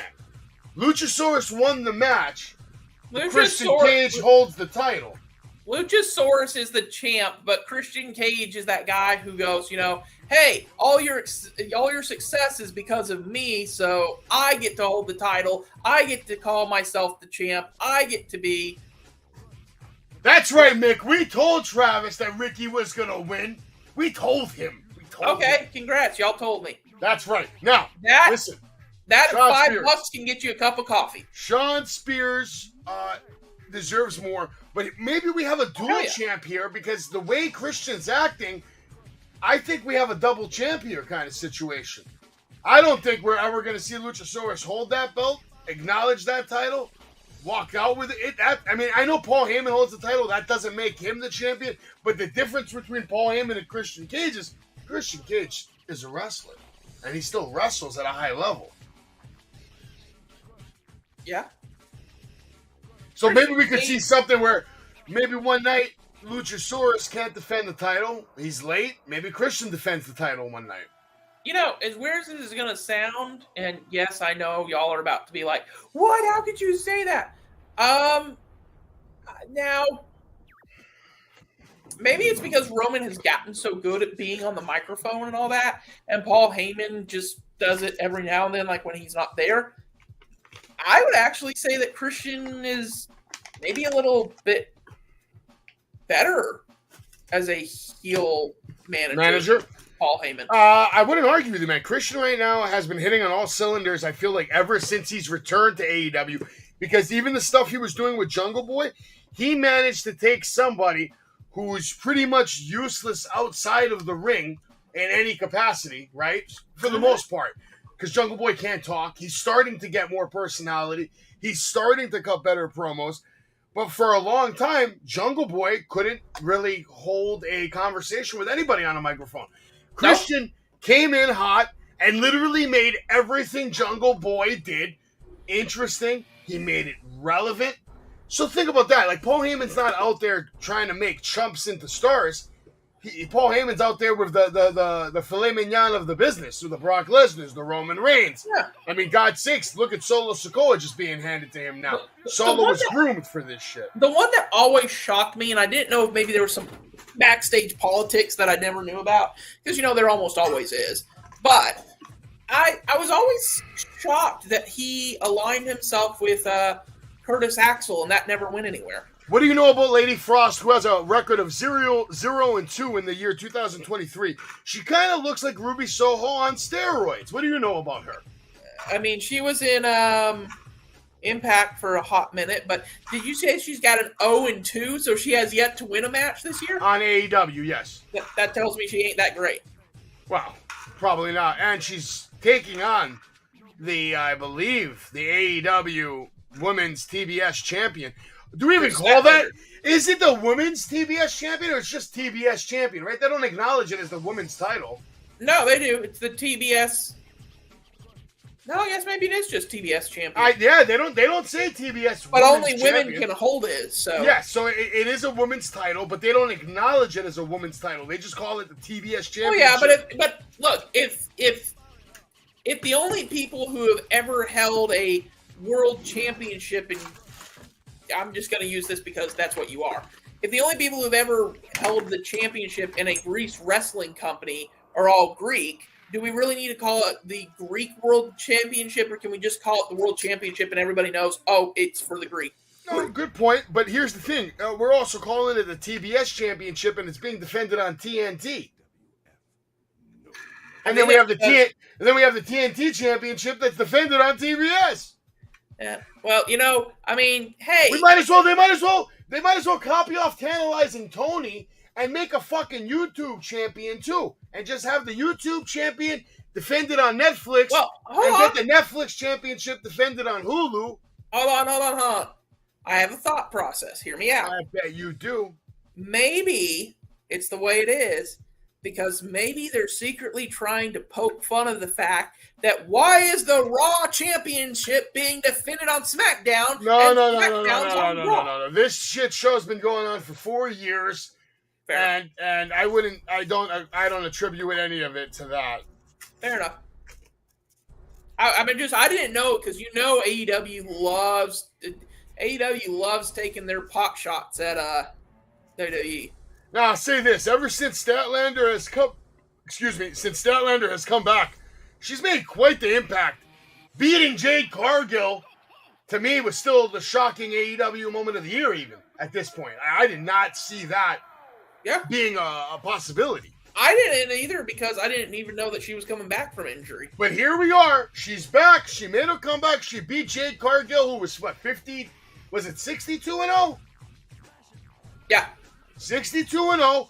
Here she is. She's a fighting champion, defending her title on TV week in, week out. Obviously, she's beating up some bums that nobody knows. But nonetheless, here she is. Impressive. Nonetheless. That's the problem, isn't it? I mean, when it comes to these people who are supposed to be dominant, it's like, okay, Do you have them go up against somebody that's well-known, beat them, and make that person look like they're a jobber? Or do you put them up against jobbers and make it to where I can go, well, she's 16-0, but she's also, fighting local jobbers. It's got to be a balancing act, but I feel like since she just came back and she just beat Jade Cargill, you would think all the heavy-hitting women in AEW would be gunning for her. Well, I mean, you had Taya Valkyrie, who had a good match with her. I'm talking about, somebody outside of the box that we haven't seen in a while that deserves recognition. Yeah, and especially since, one thing that's driving me crazy right now, and maybe we'll see the answer to my question before too long, but, I mean, I thought when they announced who all was going to be on Collision, didn't they say Thunder Rosa? Why is Thunder Rosa not coming? Well, they're showing her, but I don't think she's cleared yet, but she's coming back. Thunder might honestly be the best female wrestler they have in the company. It's either her or Britt Baker. It's one of the two. After that, I'll put Statlander and I'll put Tony Storm in the conversation. I like Willow Nightingale. Actually, Ruby Soho, Athena. Actually, you know who I put there? If she let's just pretend we're playing What If for a minute here. Yeah, Mick hates Jade Cargill, man. He's been hating on Jade Cargill since day one. I don't like Jade Cargill either. Something you guys have in common, Mick. You and Travis have something in common. I don't know that I would say I hate her. You like Sky Blue, Chris LeClaire? Why do you like Sky Blue? She's a loser. She does nothing but lose. But you like her. I have a reason I like Sky Blue, but it's not anything to do with wrestling. Yeah, it's probably because you're a filthy pig pervert. Probably. Yes. I mean, hold on. Did you just say probably a filthy pig pervert? I just explained to you. I'm Irish on one side and Black Dutch on the other. Trust me, I'm a filthy pig pervert. What is Black Dutch even mean? Black Dutch? It's basically like the lowlands of Dutch. Like actual Dutch land? Yeah. Are you first generation or second generation or third generation American? Third. Oh, so you're basically a hillbilly. Basically. I was born and raised in Texas. Damn straight. We're all You're a fucking American. The closest you ever came to Dutch is probably someone pulling the covers over your head and farting. I mean... Has anyone ever done that to you? Nice Dutch oven? Yes, I know what a Dutch oven is. Okay, as long as you know it. Do you know what a donkey punch is? I used to do it to people. Donkey punch? Well, yes, but also Dutch ovens was what I was saying. But you know what? I'm not sure you should be talking, Mr. Oh, I have family in Greece. My condolences. You have a family in a place that is literally falling apart on itself. First of all, my island is just fine. We're an independent island called Cri Text. We're independent from Greece. We don't rely on Greece's economy or government. So I'm good where I go. But yeah, Greece in general is falling apart because guess what? Every city and state in the world is falling apart at its core. I'll agree with you on that, but at the same time, I mean, literally the prime minister of Greece is a confirmed neo-Nazi. Like, listen, why on earth would y'all let that guy get into any kind of position? Who do you think runs the world, man? The devil runs the world right now.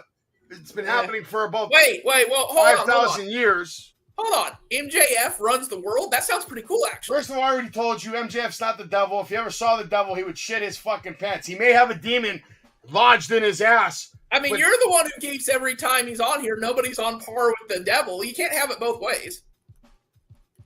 I can do whatever I want. Well, I mean, you can, but then you just... When MJF is in the ring, I acknowledge his gimmick. I acknowledge his bravado. But when we're talking about reality, the reality is, he's not the devil. Reality is very clear that, he most definitely is not the actual devil. He's not the actual devil. No. And plus, he's Jewish. He doesn't even believe in the devil, I'm sure. Chris Statlander has a huge butt. Yes, she does. I thought I would just make that point. My wife probably didn't like that statement, but my wife's butt's bigger than Chris Statlander, so that's okay. You know what? Here's the thing. Your wife, based on the little bit that I know about you, well, she probably didn't like that statement. You should tell her, though, it's like, honey, there's nothing wrong at looking. I'm going to be honest and faithful to you. I would Yeah, hope. good luck explaining that. Obviously, you've never been married. Nope. Yeah, no. Get But if married. you want to set, but if Get you wanna married set- and then try to say some shit like that to your wife and see what happens. But hey, man, if you want to set me up with one of the female wrestlers, by all means. Hey, Mick Thomason, let me tell you something. Sky Blue's got a better chance of becoming the women's champion than I do of, I don't know. Actually, no. Let me change that because I was about to mess up and sound real dumb. I have a better chance of winning the New York State Mega Millions lottery than Sky Blue does of being a future women's champion. I'm just more laughing because I'm just thinking the better joke I would have done, obviously, being Savage. You have a better chance of being a women's world champion than Sky Blue does. Hey, man, what's her name? What's her name? God damn it. The man. Becky? Did you say the man? Nyla Rose, the man beast. Oh! Well, no, she was the actual man beast. Yeah, she could do it. I could do it. Giselle I bet you I Shaw would was look too. much better in a wig with makeup on, too, by the way. I mean, not that I would ever do that, but if I had to, if they paid me enough, I might. I mean, hey, you know what? I don't know. It worked for Santino, didn't it? I challenge you to dress up like Nyla Rose for Monday Night Raw. Fuck no. One of the few times I'm going to say that. Travis No. is like, no, I only do that at 3 a.m, okay? I don't go live during those tapings. I don't do that, period. I'm not one of those people. Oh, look at Andrade looking like an absolute pimp. And he's married to the best female wrestler in the history of this business. He's not married to Deonna Purrazzo. Stop it. The House of Black stole my mask. So listen to me. Show me your face, cucarachas. ¿Dónde está? Where are you? I need my mascasita. Oh, House of Black behind them. Ooh. Oh, ha. Well, that's not good. This is well done, though, so far. No, I was saying on the captions, they accidentally mistranslated when he said, "Como está? Where are y'all?" They translated it as Tony Storm, where are you? I'm like, wait a minute. My Spanish is very no bueno. So on Dynamite, we get to see the reunion of Keith Lee and Swerve Strickland for some stupid reason, taking on Orange Cassidy and Darby Allin. So, you know what? And it's happened, baby. I'm better than you and you know it, baby. Officially coming together next week in action. MJF and Adam Cole. Britt Baker, will she take on Ruby Soho? And unfortunately, we're going to hear from Jon Moxley. The question is, will he be bleeding? Kenny Omega versus Wheeler Useless. Live on Dynamite. Okay, you know what? Let's just do the whole world a favor and say this. Yes, he will be bleeding because this man can take a drink of water and he'll start bleeding. How does he have any blood left in his body? I theorize that he's what's preventing people from Listen, actual... Sarah, I'm sorry to break it to you, sweetheart, but not only is Charlotte Flair possibly the greatest female... Actually, no, let me take that back. She is the greatest female wrestler of all time, but she could be the greatest wrestler of all time. She's that damn good. She could have a match with Roman Reigns. She could have a match with Kenny Omega. Savage. Let's be real. Savage, I saw you rolling it a minute ago. What have I told you about smoking PCP, man? Shut the hell up. Charlotte Flair is the GOAT. She's Charlotte so goddamn Flair is good, not... man. She She had better matches on NXT than any of your favorite wrestlers have ever had in their life. I disagree, but I'll say this. I don't know that I would give her best women's wrestler in the world, but I'll give her top 3. Very interesting for next week. Next week, we're going to see CM Punk take on either Joe or Roderick Strong, depending who wins here tonight.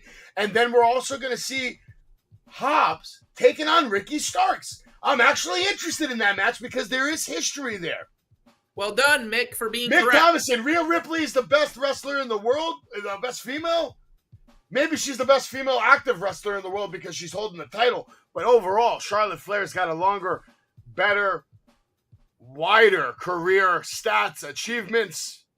Well, that's The all best- true. But here's the And thing. and main evented WrestleMania. And main But evented WrestleMania. at the end of the day, and I mean, yes, that everything you're saying is true. But at the end of the day, I don't even remember now who Let me said tell you it. something. It was Her match that she had with Ronda Rousey last year, I believe it was either on SmackDown or a pay-per-view. They had like a hardcore match. Dude, that was the best female match of the year last year. No doubt about it in my mind. Do you remember the match I'm talking about? Did you even watch the match I'm talking about? I do. Yeah. And how did you watch the match? Because you don't have a Peacock, so what did you do? I watched it on TV. Oh, it was on SmackDown? Yeah. It was like a half-hour match. It was a long match. They really let them go at it. Woo! Ma! Damn, Sarah! That is not true, Sarah. You're wrong about that because she didn't skip shit. She had to go to Ohio Valley. She had to go to NXT. She had to put in the work. Years and years and years of work. She got opportunities because of her daddy. I'll give you that. But she still had to put in the work to get the greatness. No, Travis, I will not hold on because she's saying that Charlotte skipped lines. No, but the hold truth on. is, go. I'm agreeing with you. I'm agreeing with you, Savage. She got opportunities. Had she gotten the opportunity because of her dad, and then she sucked, they still wouldn't have been okay. She got opportunities because of her dad, and then she proved herself worthy of them. I'll give you that, Sarah. If you're talking about the recent storyline, I can see how you're looking at it like that. Oh, she just comes back. She gets a title shot. But here's the thing. She has a rematch clause. She lost her title at WrestleMania to Rhea Ripley. She never got a rematch. She's technically entitled to a rematch if you're going by old school rules. I mean, technically. And at the end of the day, what is she, a 14-time champ? 14-time champ! 14 times! Shit's crazy. But listen, that's just my personal opinion. I'm a big fan of her matches with... And here's another reason why I'll say it to you, Sarah. I look at it like this. Charlotte Flair is one of the only women that I can talk about who's had... Like, if you talk about her 10 best matches of all time, I can name you 10 different opponents. A lot of other female wrestlers, you can't say that about. Some of them only have good chemistry with a handful. Like, with example, Sasha Banks, Bayley, awesome chemistry. Okay? 10 of Sasha Banks' best matches, chances are that they're all with Bayley. Charlotte Flair can work with anyone. Her 10 best matches of all time are with 10 different women. From Rhea Ripley, to Natty, to Bianca Belair, to Becky Lynch, to Asuka. I can keep going. There's so many. She killed it with everybody. Charlotte Flair is able to get in the ring with any woman and have a crazy match. Listen, to me, Bianca you want to talk about skipping lines? Bianca got slingshotted to fame. Hardcore fast. They let her main event WrestleMania all the time. They let her beat Becky Lynch, although she did lose. I'm going to say this, and I'm going to say it in the only way that can keep us from getting demonetized. She got pushed for one reason and one reason only. Don't even go there. No. Don't even go there. Right here. That's what I think of that. Don't even go there. That's not the only reason. She is athletically gifted. But here's the difference between Bianca and Charlotte. You'll never, ever watch a Charlotte match and watch her go like this. Hold on. Let me ask you a legitimate question here. I'm ready for the spot now. This is an entertainment business, right? How is watching a person whose entire character is, I'm a sassy black girl, how is that entertaining? That's not even a character, that's her. Okay, here's the thing though, Travis. It may not be entertaining for you, but how about the 7 million little black girls that are watching it at home and watching someone like them dominating on TV? It's not about you. Not every story and character is going to be about you. Some of these characters and stories are for specific target audiences. I'm not disagreeing with you on that, but here's the problem I have. She's not done anything to make her character better. She's the same now as she was in NXT. She's not changed. That's not up to her though. WWE decides 100,000% what happens with every single talent from A to Z, from Cody to AJ to whatever. Cody Rhodes wouldn't come back and have what he has if WWE didn't say that's what we want. So what you're watching when you watch Bianca or any other superstar is you're watching WWE's creative vision of what they want that character to be, what they want that character to say. That's the truth, though. In AEW, when you watch the characters come out, you're seeing a version of what Tony Khan wants, but he gives them a little more freedom to be a little more themselves. Now, some of them run with it, and some of them, as they say, shit the bed with it. Mm-hmm. You know, but WWE doesn't want people to have that opportunity. They want you to be able to follow a script, follow instructions, follow protocols. Bottom line, WWE, their main concern with every person on the roster is they want to make sure that you have the ability to get in the ring and make the person across from you look better than you. Because if you can make someone else look better than you, now we can work with you. Now we can mold you. Now we may want to push you because we know we can work with you. Yeah, I would semi-agree. I would semi-agree. The only reason why I won't,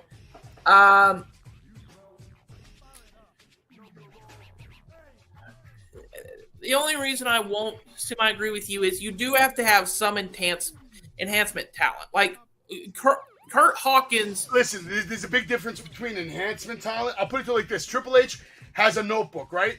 And in that notebook, he's got sections. A, B, C, D, E, F. Everybody in E and F is your enhancement talent. Yeah. Everybody A is your main eventers. Look. I like Brian Myers. I even liked him as Kurt Hawkins, but Kurt Hawkins' job was to lose in a comedic gimmick way. Originally, because I've talked to him a few times. I've met him multiple times. I've talked to him multiple times. Originally, that wasn't the design. The design was for him to come out, get a feel, the audience, to see the response he would get, and then he just kept losing, and it turned into a thing organically to the point where he went back to them and said, no, I don't even want to start winning. Just, I want to keep losing. I want to be the biggest loser in the history of this company. Right. He's smart, because eventually we got to the point where we're like, okay, well, when is this losing streak going to end? When is he going to break this? And it's like, had he lost 5 matches, it would have been like, okay, cool, he broke it. But it's almost like an undefeated streak. This was an unwon streak. It's like it can work both ways. I want to touch on this. I agree, Sarah. I think a heel turn for Bianca and Montez at the same time would be so good. Because then you could have Montez in the ring with Dawkins, and then him and Bianca just snap. They beat the hell out of Dawkins. You end the Street Profits there. Double heel turn, power couple.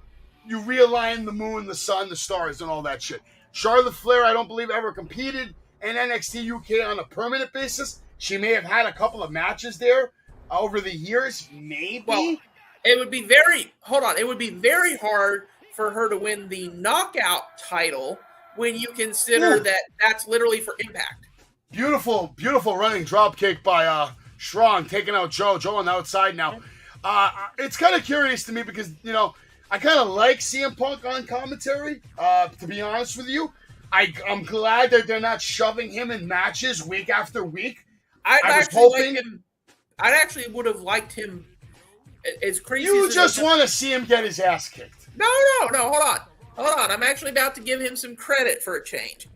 I actually would not mind seeing CM Punk on commentary when JR, Excalibur, whoever needs to be. See, I love these exchanges right here between Joe and Roderick because Roderick is doing such a good job of playing the classic big man, little man matchup.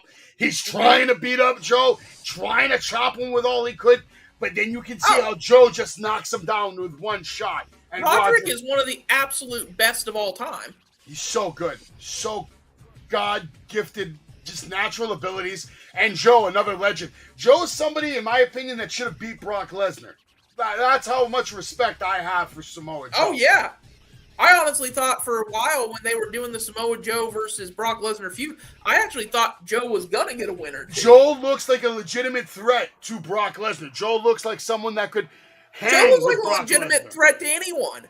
Yeah, you're not wrong there. You're really. I mean, not I know that if I'm walking down a black alley, and they go, "Who do you want to run into, Samoa Joe or Roderick Strong?" I'm taking Roderick Strong. I don't want to run into Samoa Joe. I see. Like that's why I'm glad they didn't just like take Joe and shoot him straight into the world title picture.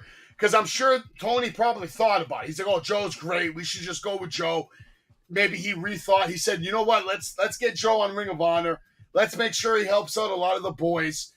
We'll slow burn his build. We'll book him strong no matter what." Because they haven't booked Joe weak at all. Go.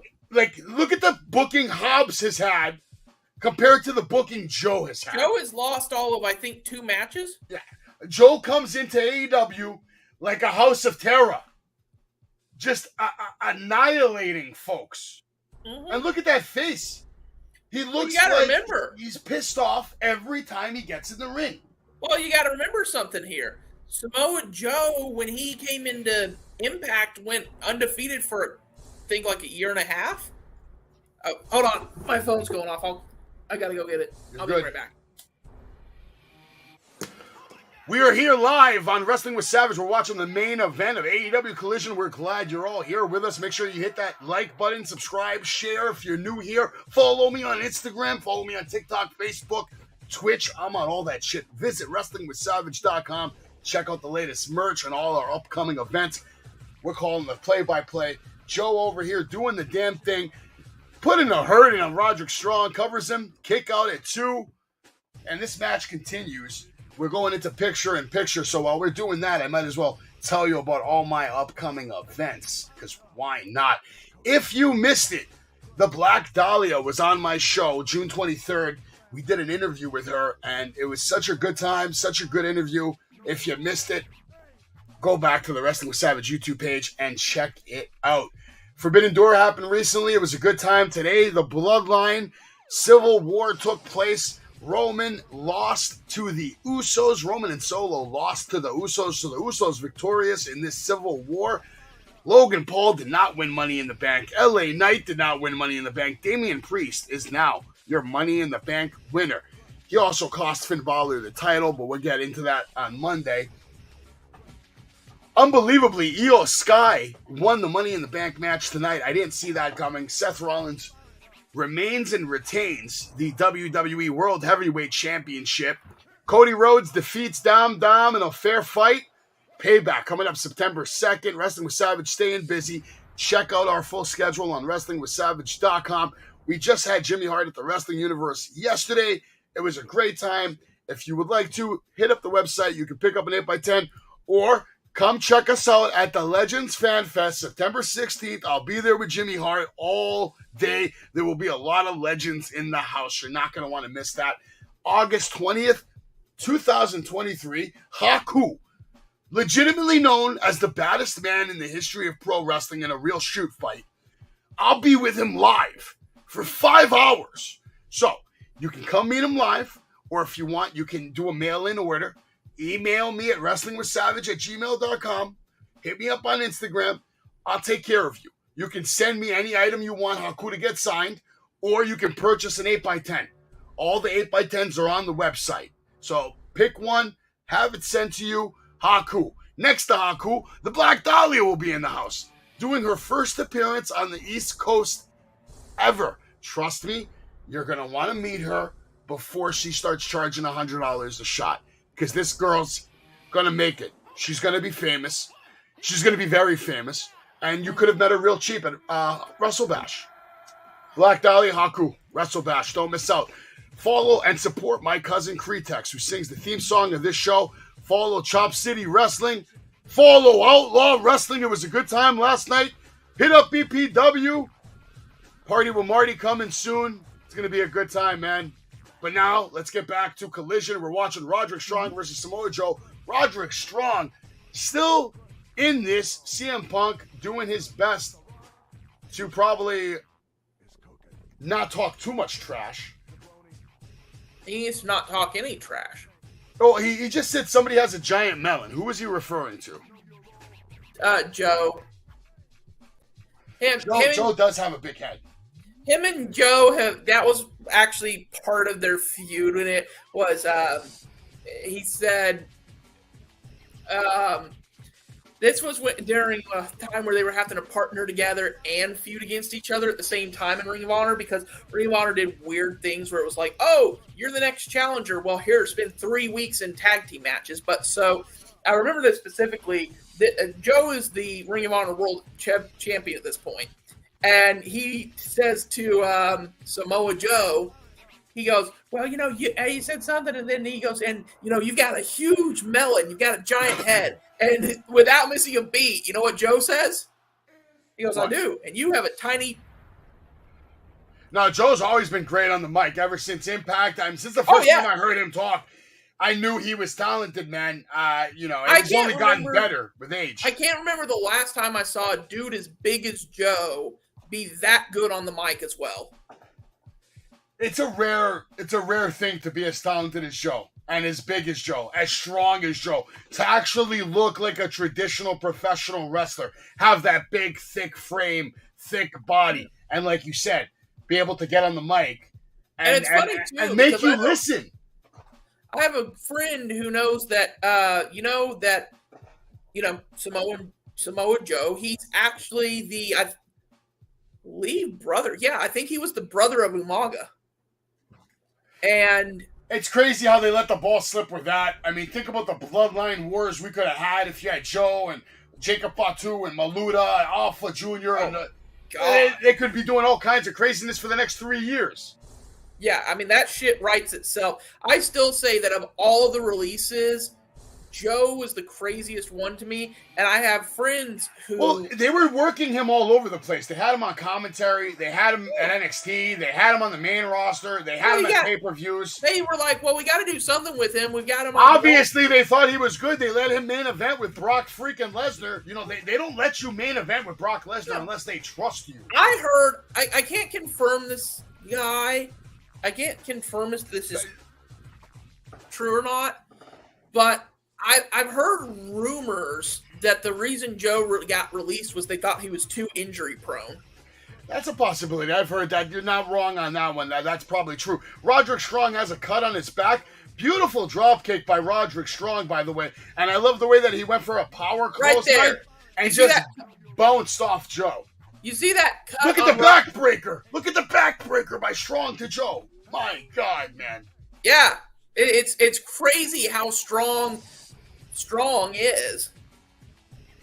Look at that kick to the face on Joe, man. Believable. And I would believe if he won the match off that kick, that's how good it looked. Yeah. Like I said, Roderick is one of the best there is. Do you think we ever see a full Undisputed Era again? Does Bobby Fish and I miss Kyle O'Reilly. No.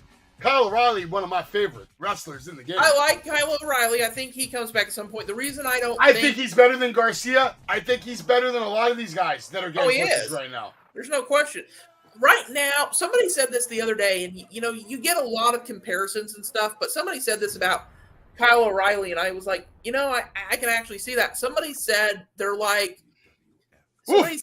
how would you describe Kyle O'Reilly? And my friend says the weirdest thing. You ready for this? He goes, if you combined Aleister Black and Kurt Angle into one person, you'd have Kyle O'Reilly. I swear to God, I think Kyle O'Reilly is the combination of Ricky the Dragon Steamboat with a dash of Chris Benoit as far as the technical prowess. Yeah. And from just the movement, the kicks, I from Ricky, and then just the submission game. I see Benoit in him, man. Yeah, he's one of the absolute best. I think he comes back. The reason I'm going to say no, we never see a full Undisputed Era is because there's a lot of bad blood between him and Tony. Did you see that Olympic slam? Yeah, beautiful. Well, yeah, I think they're definitely going to have a program with Joe and CM Punk because I don't think Strong's winning tonight. I think Joe's taking this match right now because of the spots that Strong has been doing. He's been looking so goddamn good And Joe's been selling for him. That's why I just, from the pace of this match, I see, they just messed up a little bit, but then Joe turned it into a sleeper. Immediately made up for that botch. Is Strong going to tap out? In real life, there's no way Strong is escaping this stuff. I mean, this is believable. So when I say real life, I mean anywhere else. I'm just going to shoot this one down. I was right again. What? Joe just made Strong tap out, and Punk does not look happy. He made him pass out. I'll tell you this. I'm going to be here next Saturday night because I want to watch CM Punk versus Samoa Joe. Yeah? There's history there, just like there was history here tonight. Well, this is one of the main reasons why I sat in with you tonight. I was very interested to see this matchup right here between Joe and Strong. It was a good match. Match of the night. I would say match of the night, but not match of the week. No. For me, so far, match of the week was the men's Money in the Bank. But until I see the rest of the matches in their full, I can't change it. From what I saw, that men's Money in the Bank was legit. So now, Samoa Joe has a steel chair looking to threaten CM Punk. CM Punk grabs his own steel chair with the headset still on. We have staff. We have security. They're all out here trying to calm Joe down.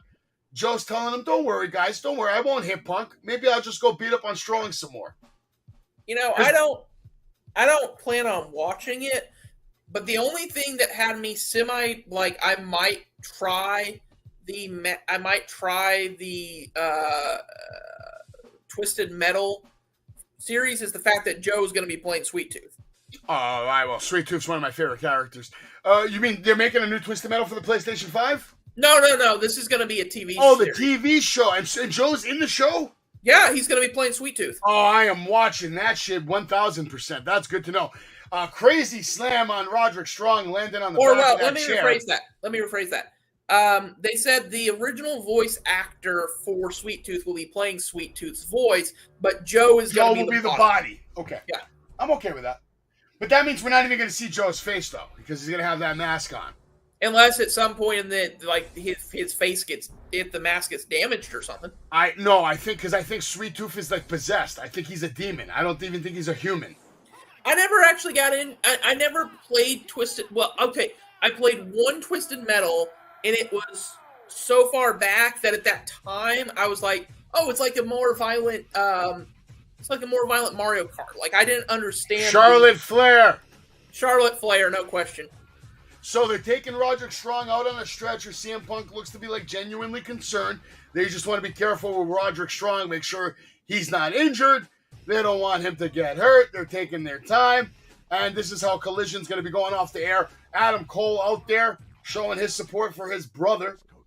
They don't have a name for their faction yet, right? Is it even a faction or are they just friends? It's just the two of them right now. Just friends. The thing is this. Do we ever...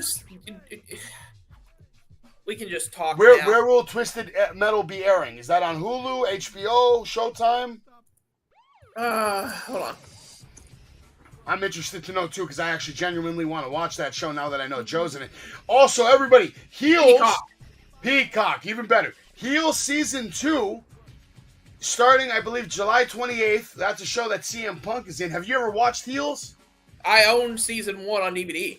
Okay, so you know, great show. Phenomenal show. Big fan of the show. Punk was actually really good in it. Punk was good in it, and but nobody was better than the goddamn Green Arrow. No. Well, it's funny, too, because, like, me and my friend debate this on a regular basis. Who was better in that show, Stephen Amell or Alexander Skarsgård? And, like... That's the guy that plays his brother, right? Yeah. Also phenomenal. He may have done a little better even. I think he had more range than Stephen Amell. Yeah, I think the thing that the show of Heels, which if y'all have not watched it, go watch it. It's amazing. Good show. I think the thing that show did the best for me was representing that it was like, Skarsgård played the face and the promotion, but he was a jerk in real life. And Stephen Amell is the heel, but he's the nice guy in real life. It did a really good job of showing. Yeah, but you know what? he's not always a nice guy because he's very stubborn and he wants what he wants, when he wants it, how he wants it, and he gets very angry when people don't want to listen to him. So there was that dynamic there where he is a nice guy. He does genuinely care about his brother and all the people that work there. But at the end of the day, his word is law. Yeah, it's his promotion. He has the right to do that. You're not wrong, but at the same time, you're like, like, I'll give you an example. You know how we sit and we do these shows and we bitch about, why isn't Tony Khan doing this? Why isn't it's the same? He's doing the same thing that Tony Khan does that we all complain about. So it's not fair that we complain about what Tony does, but then you're going to sit here and say, oh, he's a nice guy, and meanwhile, he's literally doing exactly what Tony Khan does by denying certain people. And here's the thing. Their rights. I can not say even that. rights, but I can say this. I don't think Tony Khan is a good businessman. I can't say he's not a good person because I don't know. Listen, you know what? You need to go on Wikipedia and go research what Tony Khan did before any of this crap. He took a lot of his father's finances. He took money. But guess what? He took that money and then made more money with a lot of different business moves that he did way before AEW ever existed. Well, and here's the reality, Travis. Here's the reality. Cody Rhodes and the Young Bucks may have started the tour and doing shows and that idea of, we got to see if we could sell out an arena with 10,000 people. Well, without Tony Khan, it means nothing. But here's the thing. Tony Khan is the one that made that phone call. Mm-hmm. Without Tony Khan, there is no AEW. Oh, and the thing is, I was watching Shark Tank the other night. You know what that show is? No, I'm stupid. Well, I mean, I'm gonna. What a dumb fucking question. Do I know one of the most influential shows on pop culture and modern history? Oh yeah, yes, but that doesn't mean I have friends who are like, it's influential, but I have no interest. Do I watch it? No. If it's on and I start watching it, I'll finish every time because it's a good show. One of the guys was talking on it. He said, "Here's the reality." He goes, "There's no such thing as the self-made man anymore. Because even if at some point," he said, like take me. Yes, I got some of my fortune from my father, then I built it up, more of it. Some people, he's like, Mark, didn't get it from his family, but along the way, he had lots of investors come to him and be like, hey, we'll help. He's like, there's no such thing as the self-made man anymore. That's a myth. Talk about injury prone. Adam Cole gets hurt on the first workout of the fucking road to the elite. Don't piss me off with that shit, Adam Cole. Listen, nowadays... Don't have him work out at little to no... Listen. 1950, New York City. 1950, California, San Francisco. Self-made man, big possibility. Could be doable.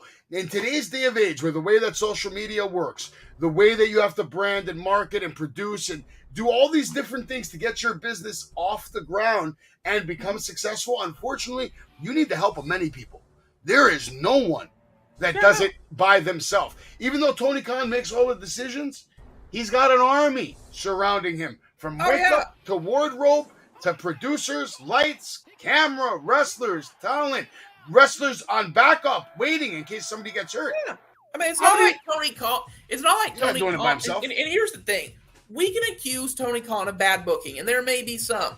But there could also be that, he doesn't do a whole lot of the booking himself. He, maybe this guy's in charge of booking this match, and he books it in a way we don't like. But here's the thing. And this is going to sound This weird. Is what Tony Khan needs to book. Savage Live here at the Battlefield tonight on the Premier Streaming Network. The superstars of the Battlefield are going to walk up this ramp, and they're going to get in this ring right here. And they're going to do what they do best, which is get in the ring and put on the best professional wrestling that you can. Now, Anthony, get your ass in here right now. Get your ass in this ring and clean down my suit, because I am the Savage. I am here at the Battlefield to bring you the news, to bring you the scoop, and to bring you the stories of the superstars of the Battlefield live here in Bryheadsville, Pennsylvania, live on pay-per-view. And make sure you sign up to the Premier Streaming Network. Anthony, what are you doing? Get the back, man. Get my back right now. All the way around. Only the best for Savage, and only the best for the Battlefield. Now, see, if Tony books that, we were talking ratings. Because Anthony, you see how he did that shit with a smile on his motherfucking face? You know what? I'm going to also say it this way. There's another reason why they make money and make ratings. You ready? Savage. Well, how are we going to book Savage? Here's a simple way. book him like what he looks like in that video. Greek Paul Heyman. Yeah, pretty much. I like it. I like it. Maybe one day, who knows? I gotta get in the room with Tony Khan at some point somewhere. Next year, hold on. I have big plans next year, Travis. I'm gonna be at WrestleMania for 4 days. I'm going to Access. I'm going to the main event. The second day, the Raw. So backing up a little bit, what we were saying about, the booking and the self-made and all that. Here's the thing. At the end of the day, a promoter, well, the guy who runs it all. So like even Tony Khan, Vince McMahon, and I'm not saying Vince McMahon didn't do some terrible stuff. Don't get me wrong. No. But they're like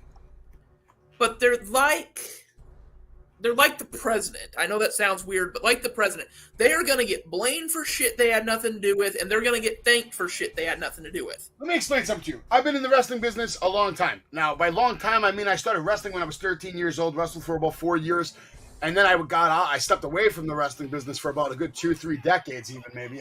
It's been a while.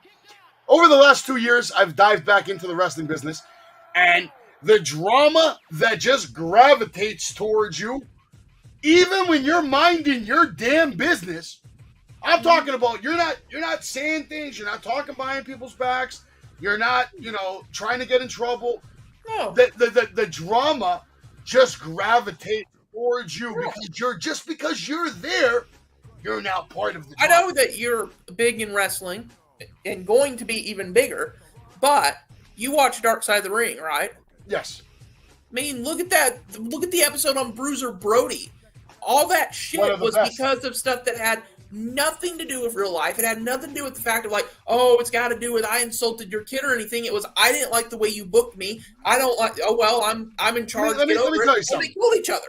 If you say the wrong thing to the wrong person, within 30 minutes, 150 people are going to know about it. Yeah. And that's just local. Look. Within an hour, a few thousand people will know about it. I don't even know if he's still... You have to walk on eggshells with certain wrestlers, man. And I hate to say that on this show. But imagine what it's like with the people that actually run the place. Imagine what you have to do and act in front of Tony Khan or in front of Triple H or Vince McMahon. Think about the work environment and look, Vince created. Some people have carried that to the degree that, look, I'm not going to say disrespect to Chris Jericho that he got in the ring or whatever with him, but knowing the stories I do about Nick Gage, I would never agree to be in the ring with that man. Now, he may be a really nice dude, but because of the stories we know and the stuff he's done, you're like, I'm not taking that chance. Doesn't matter if he's a really nice man. There's a big difference between the man outside the ropes and the man that steps in the ropes. As a good man told me yesterday, he said, who do you want to be, Savage? Because you can't be both. You're either going to be on this side of the aisle or you're going to be on this side of the aisle. Mm-hmm. Which one's it going to be, Savage? I'm not going to name names and say who it was, but he ain't lying. At some point, if I want to take this wrestling shit serious, stuff like this podcast... Hold on, I want to just be honest with you. Stuff like this podcast, stuff like me going up to MJF and cutting videos, stuff like me taking videos of wrestlers, at some point, it might need to stop if I want to actually advance, because in their eyes, they want to look at you as a character. And if you have multiple roles, how can you be this one character? They want to, and here that's my problem. My problem is I look at it in a way, Travis, where I want to break the mold of your traditional character. Why do I have to be exactly what you say I need to be? Why can't I be more? Why can't I be a guy that does interviews? Why can't I be a guy that manages? Why can't I be a guy that hops on commentary whenever I want? I walk around, I shit on who I want to shit on. I praise who I want to praise. I manage who I want to manage. And at the end of the day, let Savage run the Savage Kingdom the way he fucking sees fit. The only possible reason I can give, and people always... it drives me insane when people quote things incorrectly. If they quote the Bible, famous phrases, whatever. But I hear people say things like, well, you know what they say, jack of all trades. There's a second part to that. You know what it is, right, Savage? Go ahead and let me know. Remind me. Jack of all trades, master of none. That's the only thing I can see is if you're spreading yourself so thin that they feel like, well, he's got 5 of these characters, but he's not particularly good at any Here's of the them. thing, I don't look at it as 5 characters. I'm the same fucking guy at all times. Right, but do they see that? Oh, no. God only knows what they see and think. Because the problem is when you deal with a promotion, you're dealing with a promoter. The promoter every promotion has a different promoter. And the promoter has a vision of what their product is, how it feels. Some are more family orientated. Some people like to have a safe, fun family wrestling promotions where you can bring on the kids and you're not going to hear curse words and you're not going to see blood. Then you have promoters that don't care about the kids' feelings. And look, everybody's different. I know Vince was the overall promoter, and I know he was the overall promoter, but at the same time, it was good. I thought it was good. What'd you think? Collision was good. Solid. It started off great. MJF World Championship. Beautiful main event. Good content in between. Storytelling. Ricky Starks picking up a win. Best Ethan Page has looked since he's been in AEW. Yeah. MJF did a great job with Ethan Page. Looking phenomenal tonight. Jay White looking phenomenal on the mic. Bullet Club looking stronger than ever. Acquiring Gun Club becoming even stronger. I like it. Good storytelling tonight. But if we're talking about promoters, undoubtedly, I don't care what anybody says. There's no one ever going to change my mind. The best promoter of all time was and still is Vince McMahon. And it's only because of this. The best 4 stories in the history of pro wrestling, at the end of the day, or even best 5, all happened under Vince's eyes. Well, and hold on. Yes, I actually would agree. Name one story in AEW that's better than Vince's top 5. No, I'm not going to because I don't think I can. You can't. Because the thing is, look at it. What are the top 5 stories in the history of professional wrestling? Hold on. We can get into that in just a minute. I want to make my 2 points first. Number 1, being that even if you want to go, well, I don't like Vince McMahon, and I'm gonna go watch AEW because I don't like him. Guess what? Vince McMahon is still the reason why AEW exists. Yes. Even as competition, he's the reason they exist. Yes. That's number 1. Number 2, actually, since you mentioned him, good segue, Ovion. Or Ovion, or however you say it. And I want to get Savage's input on this, thought on this as well. You said, you've got promoters, and this promoter wants it to be kid-friendly, this one wants it. You can have that even in the same company. Look at how much Russo and Cornette constantly fought with each other. Vince Russo was like, let's make it like Jerry Springer show because it's popular. And Cornette's like, well, yeah, but if you do that, then it's going to be sex and filth and drugs, and, that's not the kind of program. And they constantly were butting heads, and they were in the same promotion. The reality of the matter is everybody has a different thought. Like, if I go to Tony Khan and I go, hey, Tony Khan, you know what? I think that Samoa Joe should beat CM Punk. Let's just say me and you are both in his inner circle. And he goes to you and he goes, so what do you think? And you go, I think CM Punk should beat Samoa Joe. Who does he listen to? Like, how does he choose, okay, this guy or this guy? At the end of the day, I think that a lot of these people have to go with their guts, and we think that like there's this cold calculating reason to it. No, let me tell you something. A guy like Tony Khan is more like Vince McMahon than people give him credit for. I believe Tony Khan is somebody that has a predetermined, premeditated reason for everything that he does. Is it a good reason, bad reason? Doesn't matter. Point is, he has a reason because he's the booker, he's the promoter. He has a vision for what this company is, what the show should look like. So because of that, he already knows who's going to win, bro, weeks in advance. And even if I don't talk to you, I'm talking to the people here. If you want to know what I think Vince's top 5 stories are of all time, in no order, because I'm not going to put them in order, I'm just going to bust them out. Hulk Hogan, Andre the Giant. WrestleMania 3 storyline was godlike. Hulk Hogan, Macho Man, Miss Elizabeth. Mega Powers. Possibly the best story ever told in the history of pro wrestling. Stone Cold Steve Austin, The Rock. The entire saga, the whole Attitude Era. Stone Cold Steve Austin and Vince McMahon. Gold. Nothing will ever come close to that. And then the last is everything that he did with The Undertaker in his first 20 years. Everything he booked with Undertaker the first 20 years was literally perfection. From the way he debuted to the way he beat Hulk Hogan for the title at the time that nobody beat Hogan, and everything. The way he was booked to look like the actual Walking Dead. You're muted, Travis, but it's okay. Travis, we can't hear you. Sorry, He's back. I hit the thing, but not the unmute. Sorry. Here's the thing. People want to say things like, well, Brett Stone Cold's up there, but the reason I don't put it top 5, sorry, just to interrupt you, is because it was too short. To me, Stone Cold and Brett should have been 3 or 4 WrestleMania main events, but I digress. Okay, so Carry on.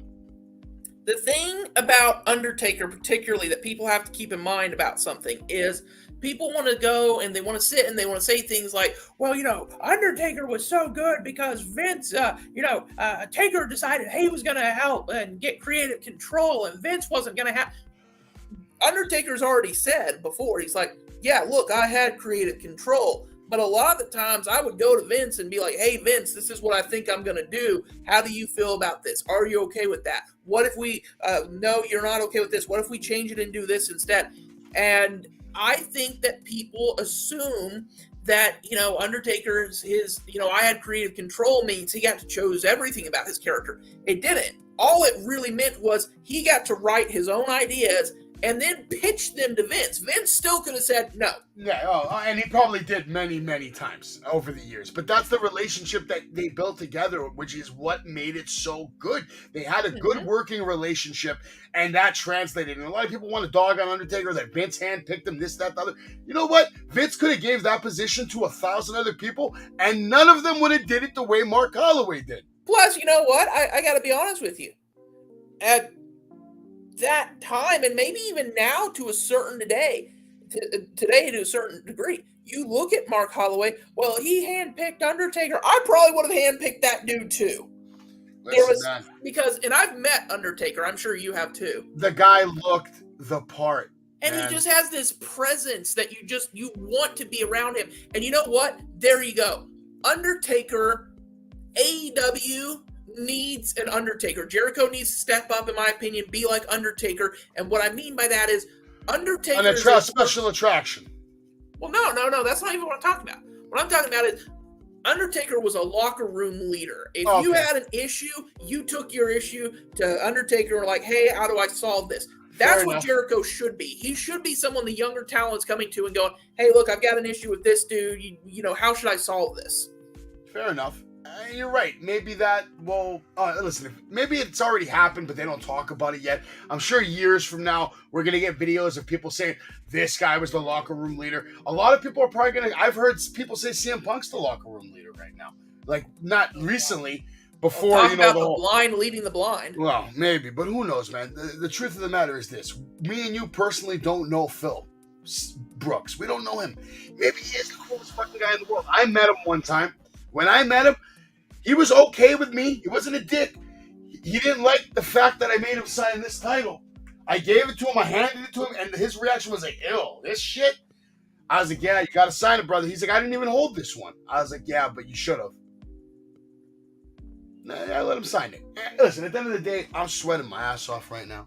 I think this is one of the better episodes me and you have ever done together. I think slowly but surely we're going to continue to build our chemistry up and show people what's going on. I'm very sorry that I didn't get to stay the whole pay-per-view with you, because not even that I missed it. I'm more sorry because I felt like that was a good opportunity for us to really work on doing color commentary together. It was, but at the same time, look, here's the thing. Your kid was sick. Let's not even bring that up. The point is, I want to say that I feel like there's going to be more opportunities like that, and I look forward to doing more color commentary with you. I think we have a good vibe. I'm obviously, if we're doing storylines, I'm the heel, you're the baby face, but we got to find that blend of like calling the action, and then you come in with your takes on the situation or the move or the hardest whatever. part for me is going to have to be, and you, like you were talking like breaking the mold. I don't want to have, and you can tell me what you think. I'm not sure I want to have the stereotypical WWE, if I'm the baby face, I've got to like every baby face, and if I've got to hate every heel, and if you're the heel, you got to like every heel, and I got to hate every. Well, no, every for face.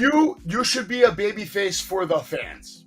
Yeah. Forget the wrestlers. I don't mind if you're biased on some of the wrestlers, because at the end of the day, you can be like a new kind of baby face. You can be a baby face that you want the fans to have a good time. You care more about the fans of this show, the fans of AEW, the fans of WWE.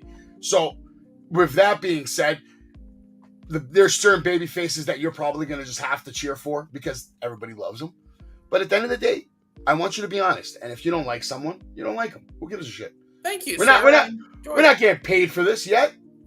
Oh, Yeah. Now, if we were getting paid for it, I'll be like, yeah, you're gonna kiss his ass. You're gonna kiss his ass, and I don't give a shit what you think about CM Punk. You're gonna kiss his ass too. Otherwise, you're not gonna get paid. Well, that's the way it works, Travis. I'll say good things about him, but I'm not kissing his ass. You know what I mean? Kissing. If he does something wrong, I'll call him out on it. No, you can't though. If Tony Khan is signing your paycheck every month to get on the commentary table, no. He gives you a piece of paper, right? He gives you a piece of paper, and this piece of paper has a list of 10 things that you got to hit during tonight's commentary. You got to let the people know these fucking 10 things about CM Punk, and you're sitting there and you're looking at these, and you're like, God damn it, 9 of these aren't even true. Guess what? It don't matter. You have what I'm more talking about is this. I wish the number one thing I do not like about commentary teams is I wish that when people botched, they wouldn't try and just cover up. They'd be like, oh, that was a mistake. Hopefully they're both okay. Oh, look, they're both moving. Let's get back to the match. Like, I feel like they try and hide these mistakes. They have to, though, Travis. They have to, though, because they're representing the company. They can't sit there and further expose something that was just exposed on national television. It's like a car wreck, okay, that you don't want to get caught. Let's say you have a DUI, right? And you're 16 years old, right? You're about to get pulled over. You're going to get arrested. You're going to lose your license. You're never going to be able to drive again. They're going to take away your car. So what are you going to do? You're going to advertise that?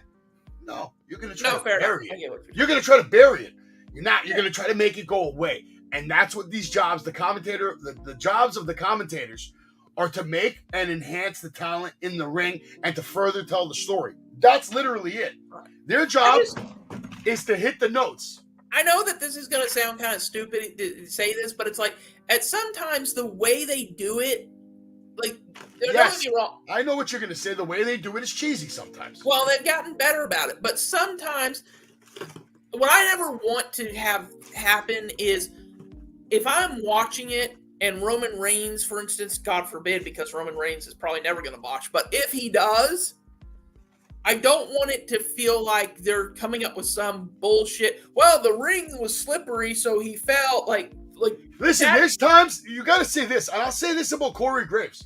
I feel like he's the one guy who calls people out on the mistakes by saying certain things like this. Oh, he went for the Insegura. He didn't land all of it, but he got just enough to cause a. You know what I mean? He won't call it out exactly, but he'll acknowledge the mistake. Even on NXT, Vic Joseph, what was his name? I think it was Anolfi. Remember when he slipped off the back and he fell down? They mentioned it. They acknowledged that he fucked up. And the reason that's so important to do to me is you have to draw the line between covering it and like doing it to the point where it feels like you're treating the fans like they're idiots. I don't think they look at it like that. The problem is the fans, the opinions and the feelings of the fan are the last thing that the commentators are thinking about when they're doing their job. That's the truth. Because they're thinking about, what message do we have to get across today? Yeah. What match do we need to focus on? Because you notice sometimes commentators throughout the night, even during another match, right? There'll be a match going on in front of them, but they're talking about the main event. Yeah, because they have to. You see what I'm saying? So that's my point. That's how you know it's all from a paper. It's all from a list. There's keynotes. Yeah, I know people who are like, and I've met people who are like, why are they talking about what's going on 3 matches from now instead of what's going on now? And it's like, because like WWE, that's the business. That's the business. Yeah, and WWE, AEW, they're not your kind of shows like, and God forbid that I'm going to even mention this, but like NASCAR. NASCAR can promote at the beginning of their show and the end of the show because you don't have a lot of commentary. They're just driving around in a circle. With WWE, you have to promote match 3 during match 1 because you can't have commercials that do that promoting for you right that minute. You have to focus on, like, and here's the thing. The men's Money in the Bank match was great. The women's Money in the Bank match was great. The Seth Rollins versus Finn Balor was great. But at the end of the day, they talked about the Roman Reigns versus the Usos thing so much because that's the number one story that people are invested in right now. Yeah, because that's the main event. It's on the website, Gilch. Yeah.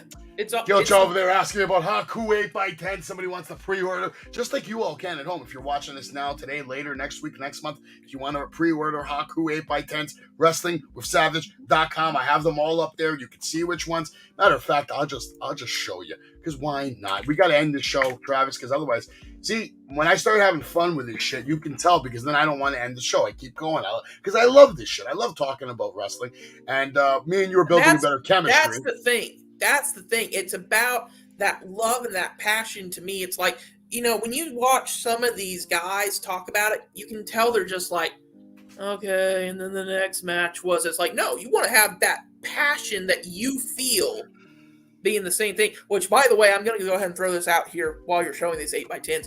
So help me God, Savage. If you ever get one of Raven and you don't send me one, we're going to throw hands. Well, first of all, shut your stupid ass up, because I already have a bunch of 8x10s for you that I was going to surprise you with randomly at some point this year. But you know what? Now I might just wipe my ass with all of them. I thought I was supposed to be the baby face and you were supposed to be the heel. Yeah, well, yeah. There you go. That's during the show. We're kind of off the air right now. It's kind of off the air a little bit. But yeah, no, dude, all I have is 8x10s. Ever since starting this shit, I literally have I have 8 different boxes here with like 300 plus 8x10s of different superstars. Yeah, I got my binder here.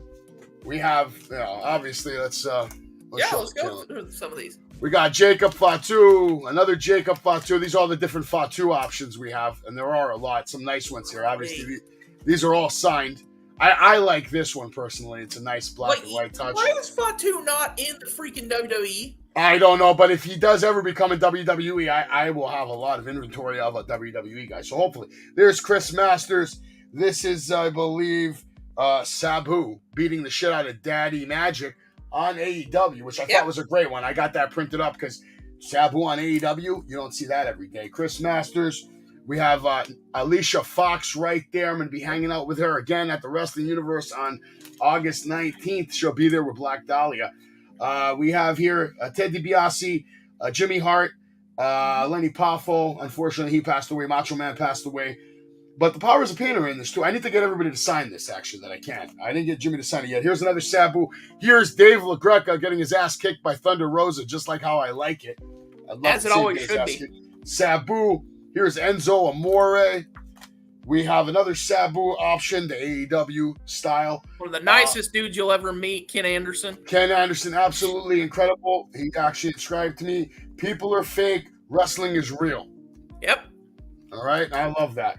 We have another Sabu, Mike Speedball Bailey.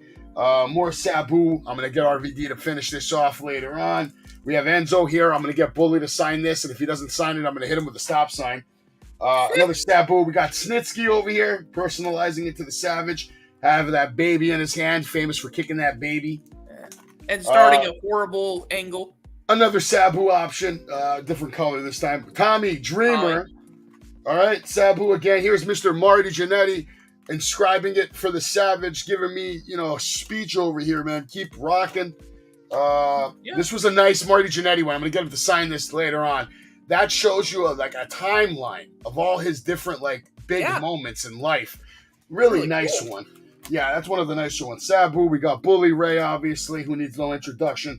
The one thing I'll say about Bully Ray is he likes to say that he's the best heel in the game, and I kind of disagree with that. This is a nice piece. You got Samoa Joe, you got Bully, you got Rhino, you got AJ Styles, and Devon Dudley. So if you disagree that he's the best heel in the game, who is? MJF, and not even close. Okay, I would agree. Yeah. And then in WWE, it's Roman Reigns right now. Diamond DDP, Diamond Dallas Page. Really happy to add that to the collection. We got Max Caster, who I've met. Oh, you weren't here. I've lost count of how many times I've met Max. You weren't here, you weren't here when I was telling the Savage Kingdom about this, but there, people in Japan can ask different questions at their press conferences than here in America can, for instance. So the Japanese commentators and announcers and all that stuff, they're talking to Will Ospreay, and one of them said, if there was a real forbidden door and you could have any match against anyone, any company, what would your choice be? And he goes, well, it's got to be Seth, right? Like, who wouldn't want to work with Seth at this point? And I'm sitting there thinking, like, if they actually ever had a Seth versus Will Ospreay match, that would be something I would pay $60 to see. I'm sure you'd pay Seth to see 60. You would pay $60 to see Seth versus Kenny too. Don't lie. I'd also pay $60 to see Seth versus Adam Cole, Seth versus MJF, Seth versus. It would be good. Real quick, I want to give a shout out to Dr. Cool from the Creative Pro Academy. I got his 8x10. He is a great wrestler, great body, great look, and he's only 19 years old. And the kid's doing his damn thing amongst guys like Max Caster, MJF. Big shout out to VSK, also Creative Pro alumni. You've seen him on AEW. He was Jeeves, the butler. VSK, be on the lookout for. This kid is a star. We have Cap champion Bryce Donovan, Bobby Orlando over there. Another Max Caster customized for the Savage. It's just me and Cody Rhodes just hanging out, right? That was fun.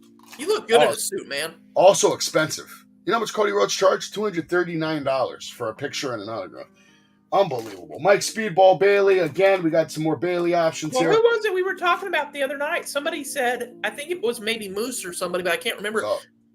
But Jim Ross?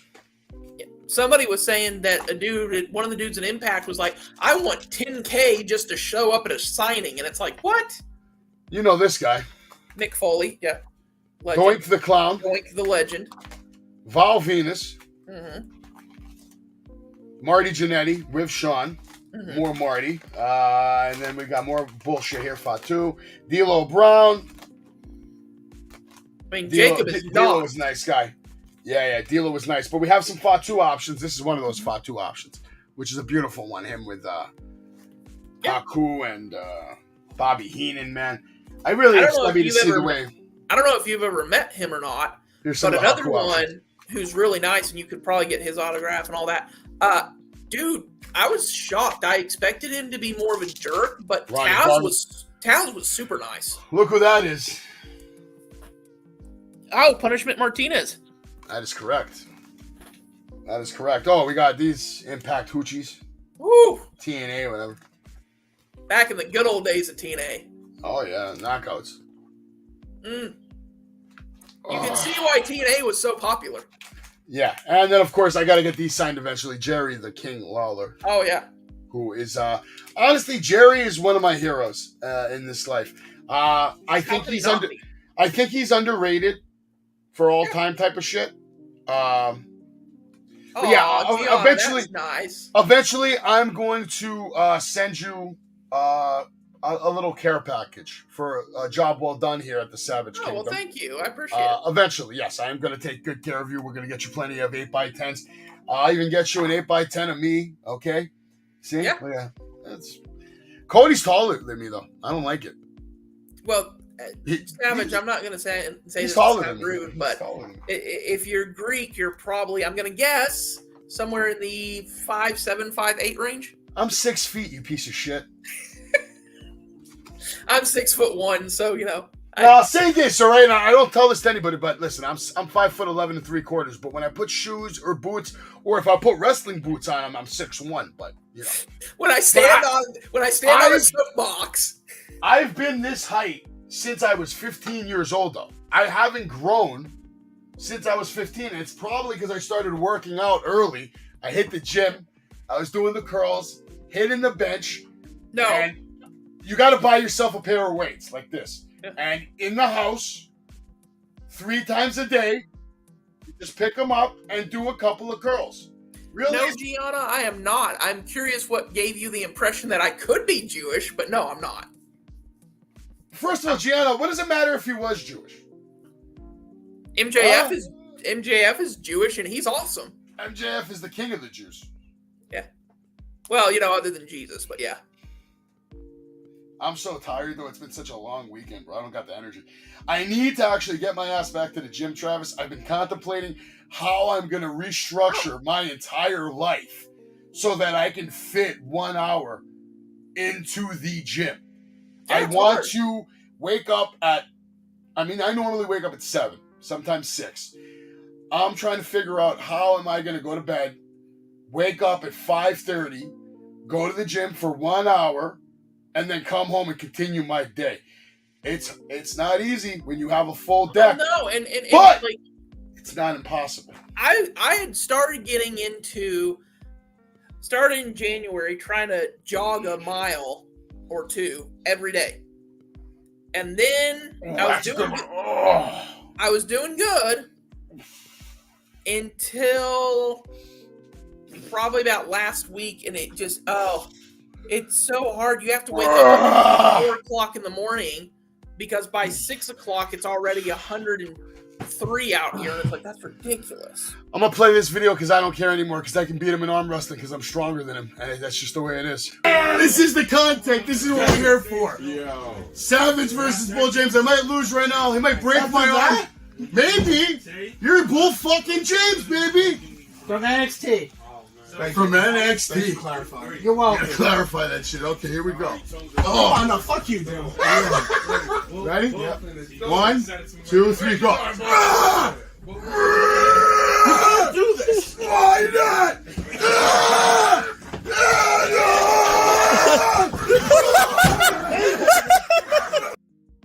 See, he actually lifted his arm. I may have lifted the table, but it was not till after he lifted his arm off the table and tried to bullshit me. I was about to say, bullshitter. You're a bullshitter, Bull James. I'll beat you tonight. I'll beat you tomorrow. I'll beat you next week. I was about to question how much did you pay him for that? I didn't pay him a fucking penny. That's real. I don't. And he's a big dude. You can clearly see he's bigger than me.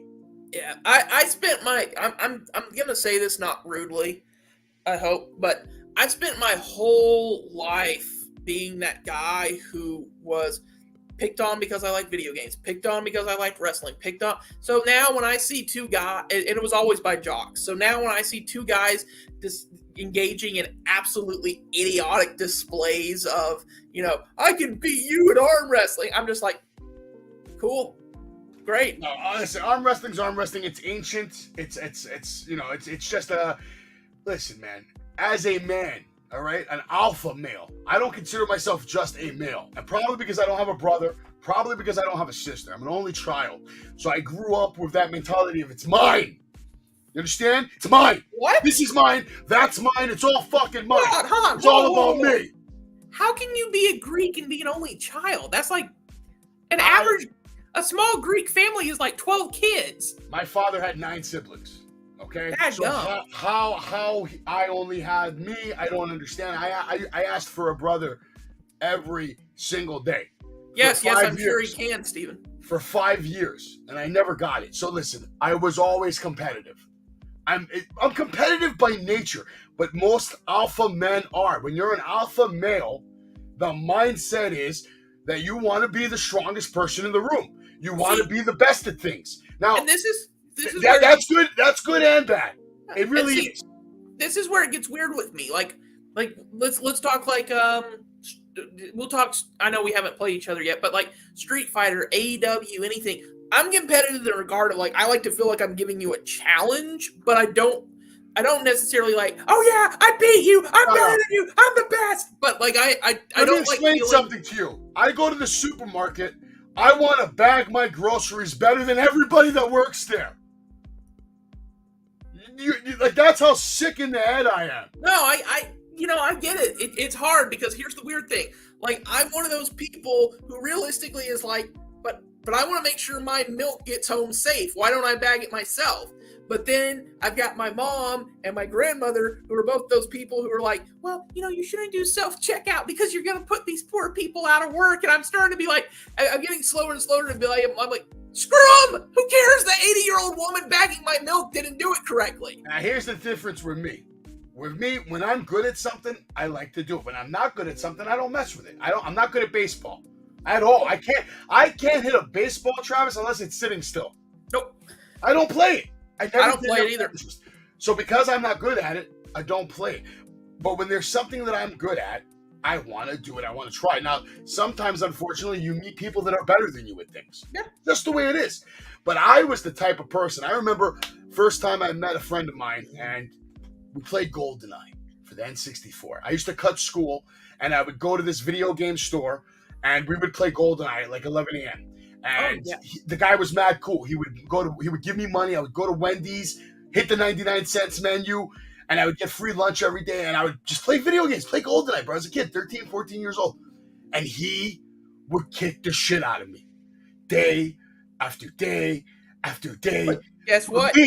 But me, the desire for me to learn and become better. So it got to a point where now, not only can he not even beat me, he can't even kill me anymore, Travis. I know where this guy's spawning before he does. I'm already there with my P90. And here's one of the things. Like, I may be like, yeah, I hit you with a really good move. I don't do a lot of shit talking. And the reason why I don't, and I'm not saying that you're one of these people, but the reason I'm worse than anything you could ever imagine. Well, not anymore. Now I'm 39. I've matured. I've grown up. I'll talk shit sometimes because it's fun. Well, what I was gonna say was I've found in my experience, because I've had it happen a lot to me.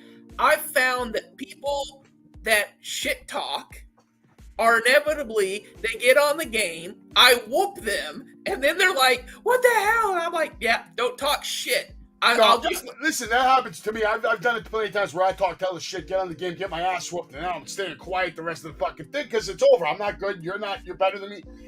But I don't quit. And I'll try to like usually I determine. All right, is this something I want to become good at? Yeah. Because sometimes you try a new game, but I don't like every new game, right? Game has to be for you. The easiest way I can explain it to you, Savage. Because my friend was like, yeah, I noticed that. He's like, you don't shit talk even in a group of friends. And I'm like, yeah, you know why? He goes, why? I'm like, because I let my skill do my shit talking for me. I don't need to shit talk. I was once known as one of the best shit talkers in the fucking world on video games because I would not only talk shit, but I would verbally, and usually here's the thing. When I used to play for money back in the day, I wouldn't even talk shit. I'd play and play and play and play and put in the work. The moment someone opens their mouth, you got to beat them. It's personal. Yeah, it's a law. You opened your mouth to talk shit to me. Yeah. So now not only am I going to beat you, but then I'm going to mention that. I'm going to demoralize your existence. I'm going to talk shit about every aspect of your life, from the shitty sneakers you're wearing to the hole in your jeans to whatever. The fact that your mom died last night. I didn't care. Because that last one's a little over the line. But it was real. I didn't care because when this controller is picked up, whether it was a PS1 or an N64, we're no longer in reality. You're in my fucking world now. And in my world, I don't give a fuck about what happened to you. You know what yesterday. You said though? You know what you said though? That's a big thing to me, and I remember this. I grew up, and I know that I'm younger than you, but you said how old did you say you were? 39? Yeah. So you're only about 6 years older than me. So I grew up playing fighting games in arcades. And the reason why I feel like shit talking and all that stuff didn't bother me as much in arcades is I could, I'd be like, yeah, do you see that combo? Man, I beat the shit out of you. But you'd be looking over, there'd be a huge smile on my face. When you're, over the internet nowadays, you don't know if that person's, having fun shit talking or if they're just an asshole. And it's why I miss arcades. They're all assholes, majority of them. listen, shit talking's cool, but to an extent. I used to be the type where I would wait and wait and wait. If you wanted to open your mouth and take it to that level, I would match you, meet you, and try to beat you. And I kept it like that, man. But I want to just make a quick comment. Steven Chambers hates golf. I actually used to hate golf personally. Over the last several years, I have a driving range not far from my house. I have a golf course not far from my house. I've never went and played a full game of golf yet because I'm not good at it yet. But once in a while, I'll go to the driving range and I'm trying to improve on my swing. Strikes me, and I could be wrong, but golf almost strikes me as one of those games that becomes more fun based on who you're playing with. Golf is 100% a very competitive game that you can play with a group of friends. And yes, based on who you're playing with, you're going to have a good time or a shit time. If you're playing with good people who know how to have fun, same thing like bowling, same thing like paintball. If you go play paintball with people you don't know, probably not going to have that much fun. It's not fun to shoot at people that you don't know or get shot at by people you don't know. No. But how much fun is it to light one of your friends up in there? Oh, absolutely. It's the funnest feeling in the world. Your friend can be like, I had this seriously happen one time. This guy, he go, happy early birthday, Stephen. Happy early birthday, Stephen. I'm a horrible person for this, but this friend has been, for the last 3 weeks, I'm like, dude, where the hell is my freaking video game? I want it back so I can play it. So he just keeps, ducking me. He's dodging you, yeah. I mean, whatever. So eventually he's like, let's go play paintball. We did, and I just waited. I shot him in the ass as soon as we started. He goes, perfect. You shot me in the ass? I was like, give me my damn game back. Yeah, listen, you got to do what you got to do sometimes. I know all about my that, my two sports of choice, I go and bowl occasionally. Bowling's cool. I wish I could bowl more, to be honest. I'm not the greatest bowler. I think the highest game I ever had was like 160, 170. Nothing I think my highest nothing is to brag about. I think my highest is like 205. I would love to break. I have a friend, actually, a good friend of mine, that he's hit 300 several times. Oh, yeah. Perfect game. But again, he bowls. You know what's crazy? Because the bowling I do is sometimes with my church group. And there's a guy in our group who, I kid you not, is 72 years old and bowled a 300 like 2 weeks ago. And I was like, what the hell? Hey, man, I'll say this. That's something else that I want to do actually more, man. I'm ashamed to say that, since my son's baptism, I still haven't been back to church. I used to go to church every Easter, Christmas. I mean, I don't even do that anymore. I would love to get back to the point in my life where I have enough time where I can go to the gym for an hour a day, 5 days a week, and then church maybe one Sunday a month even. It would be nice. It really would, man. I'm tired that I just keep making excuses, even though they're not excuses. But at the same time, they are excuses. Well, everything's an excuse at the end of the day. The thing is this. As someone who goes to church on a regular basis, you also have to find the right one. I have a great priest, and I have a great church. The problem is it's an hour away. It's not local. Because, I know, I'm not... But, I've had some issues. I've had some mental health things, have to be on, antidepressants and all that. And luckily, my church that I'm at now wasn't this way. But my cousin, his wife, had the same kind of problems I did. And they went into their church and someone told them, well, needing to be on antidepressants is God's way of punishing you for your sin. And I'm like, that is not appropriate to say at a church ever. That's pretty fucked up. Yeah. Yeah, eventually, I'm trying to turn some things around this year and just get a little more structure in my life. Guys, you know what? More discipline. That's the word, Travis, that I feel a lot of people don't. You know what might be interesting? Because you strike me as someone like me who likes to learn. So I think what's interesting to me is I go to church every now and then for a Sunday, but I go every Tuesday night, and I'll be going this Tuesday night to that Bible study. And I feel like I actually get more from that than I do from church because you're studying directly, reading the word, learning. I don't know enough about Greek Orthodox. I asked my friends at church what Greek Orthodox was, and they were like, for me, I'll be honest with you. I'm not into reading the book and learning the book. I've read parts of the book. I've done all that. I used to do Greek school, Bible school, all that stuff back in the day. Mm-hmm. For me, it's more just the experience of being in a room of people that all have the same belief in you, and just the emotion that you get from other people that are all there to just praise a higher being, whatever that being may be. You feel it. You feel the emotion in the room. You know what? The connection. You know what? Talking about this, I have no problem saying this, Savage. I feel the same thing. I like to go and be around people who are like-minded believers, but I will also say this. I do get a little frustrated, not at my church, but when I hear other people say, well, with the church being the house of God. No. The church is just a building. This right here, this is the house of God. What makes that building special is the fact that it's designated for people of a like mind, like beliefs together. If nobody showed up to it, it'd just be another building. 100%. And that's why I go there, for that emotional connection between other human beings where it all comes together. And literally you can sometimes feel like everybody's all one at one moment, and you're all together, you're all connected. You can feel that godly aura. You feel heavenly, I guess you would say. Yeah. And it's a nice feeling that I feel more people should try to go after once in a while. And one of the things I've talked about for years, and I still believe this, and my church pastor agrees with me on this, churches are not meant for perfect people. So why do we go into them and try and act like we are? Like, how are you doing? Oh, I'm great. Everything's wonderful. But really you're being audited because, you're being audited and you may lose your business. It's like the church should be the one place where you can just be like, man, I'm terrible. I feel like I'm going to break down. Dude, I'm very lucky because the priest who did my marriage and the guy that I talked to, I have his phone number. I'm a good friend of his. I don't talk to him as much as I'd like, but I'm very lucky. He's a young priest. He's about my age. And he's someone that you can literally talk to for hours about anything. And I have it's good to have a relationship with someone that has strong beliefs. My assistant pastor is in my phone because we're friends and stuff, and I'll call and talk with him every once in a while, and sometimes it'll be about biblical things, and then other times it'll be like, hey man, what are you doing this weekend? Oh, we're taking the kids to see a movie. Oh, what movie are you going to see? We're going to see this. And that's the thing, is I feel like somewhere, and this is people who don't understand any of it, somewhere this myth came about that like, oh, if you're a Christian, the only thing you ever do is talk about church and think about the Bible.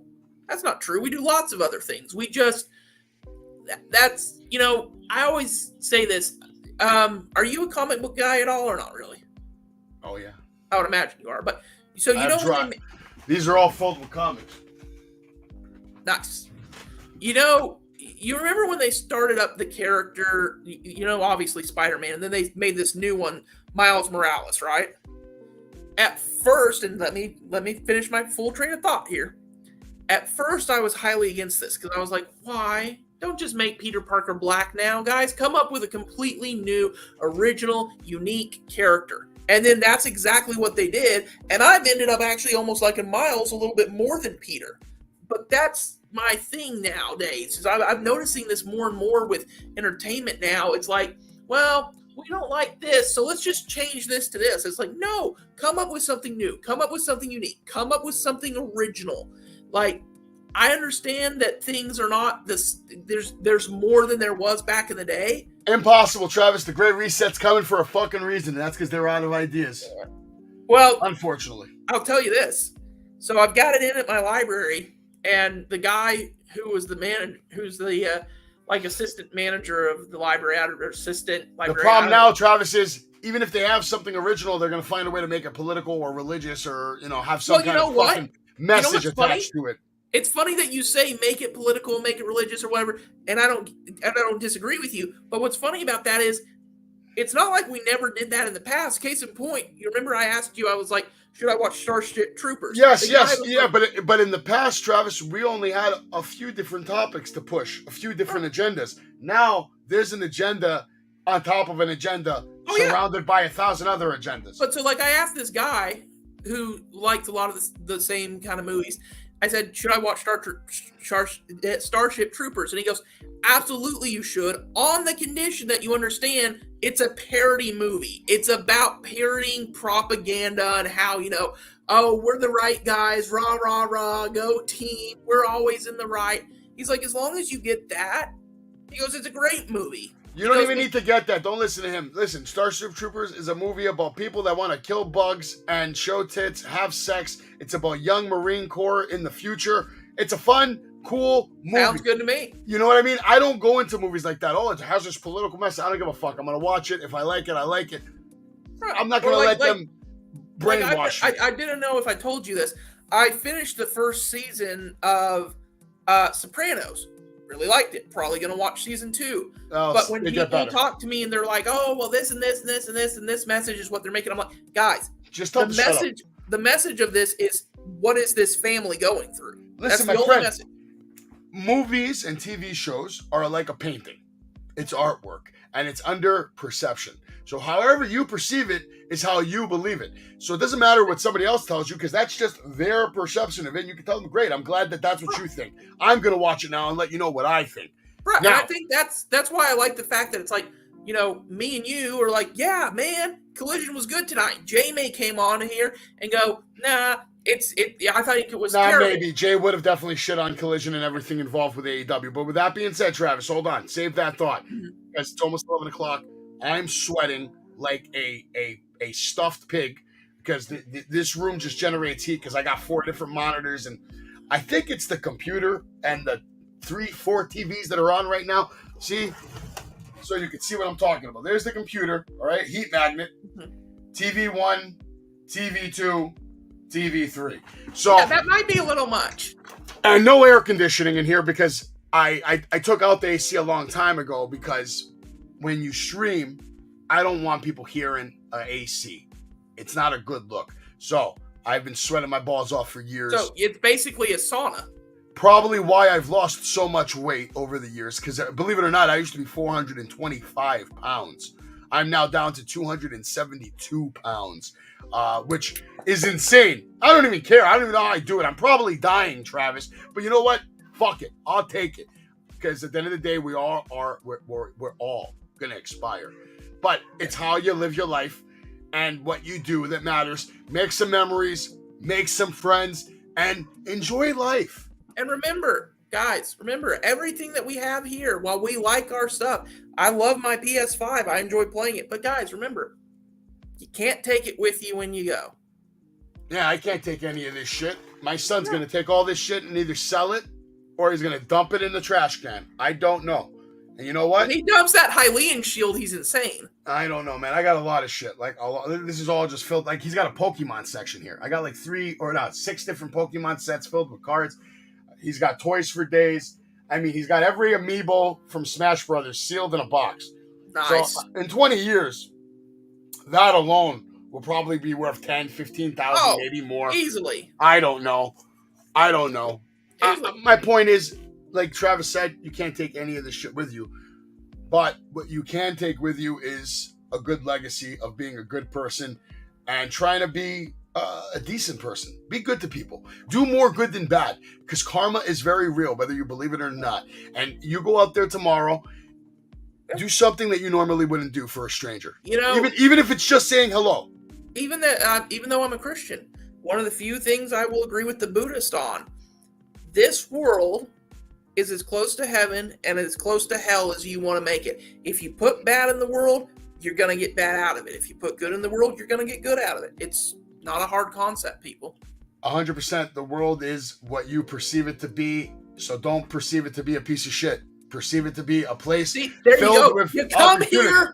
You come here for wrestling, and you also get life lessons. That's just how we are here. And we're going to end it on that. We'll see you Monday night for Monday Night Raw, the aftermath See you, man. of Money in the Bank. Everybody have a good night, and of course, God bless. See you Monday. Adios, brother. Bye. Bye.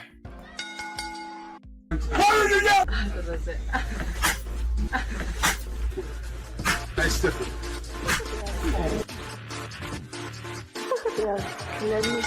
Pedigree, 1, 2, 3, brought to you live by the champ. Her last ride straight to hell, a tombstone, a choke slam. Here to give it to you raw. This is Wrestling with Savage. SmackDown, hold the title. This is Wrestling with Savage. What?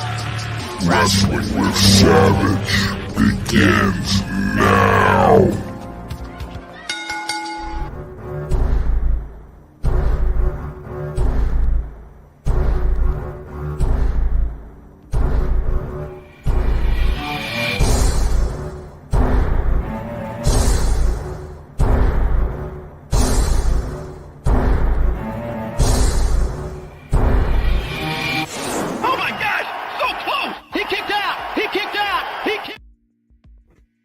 Everybody have a good night.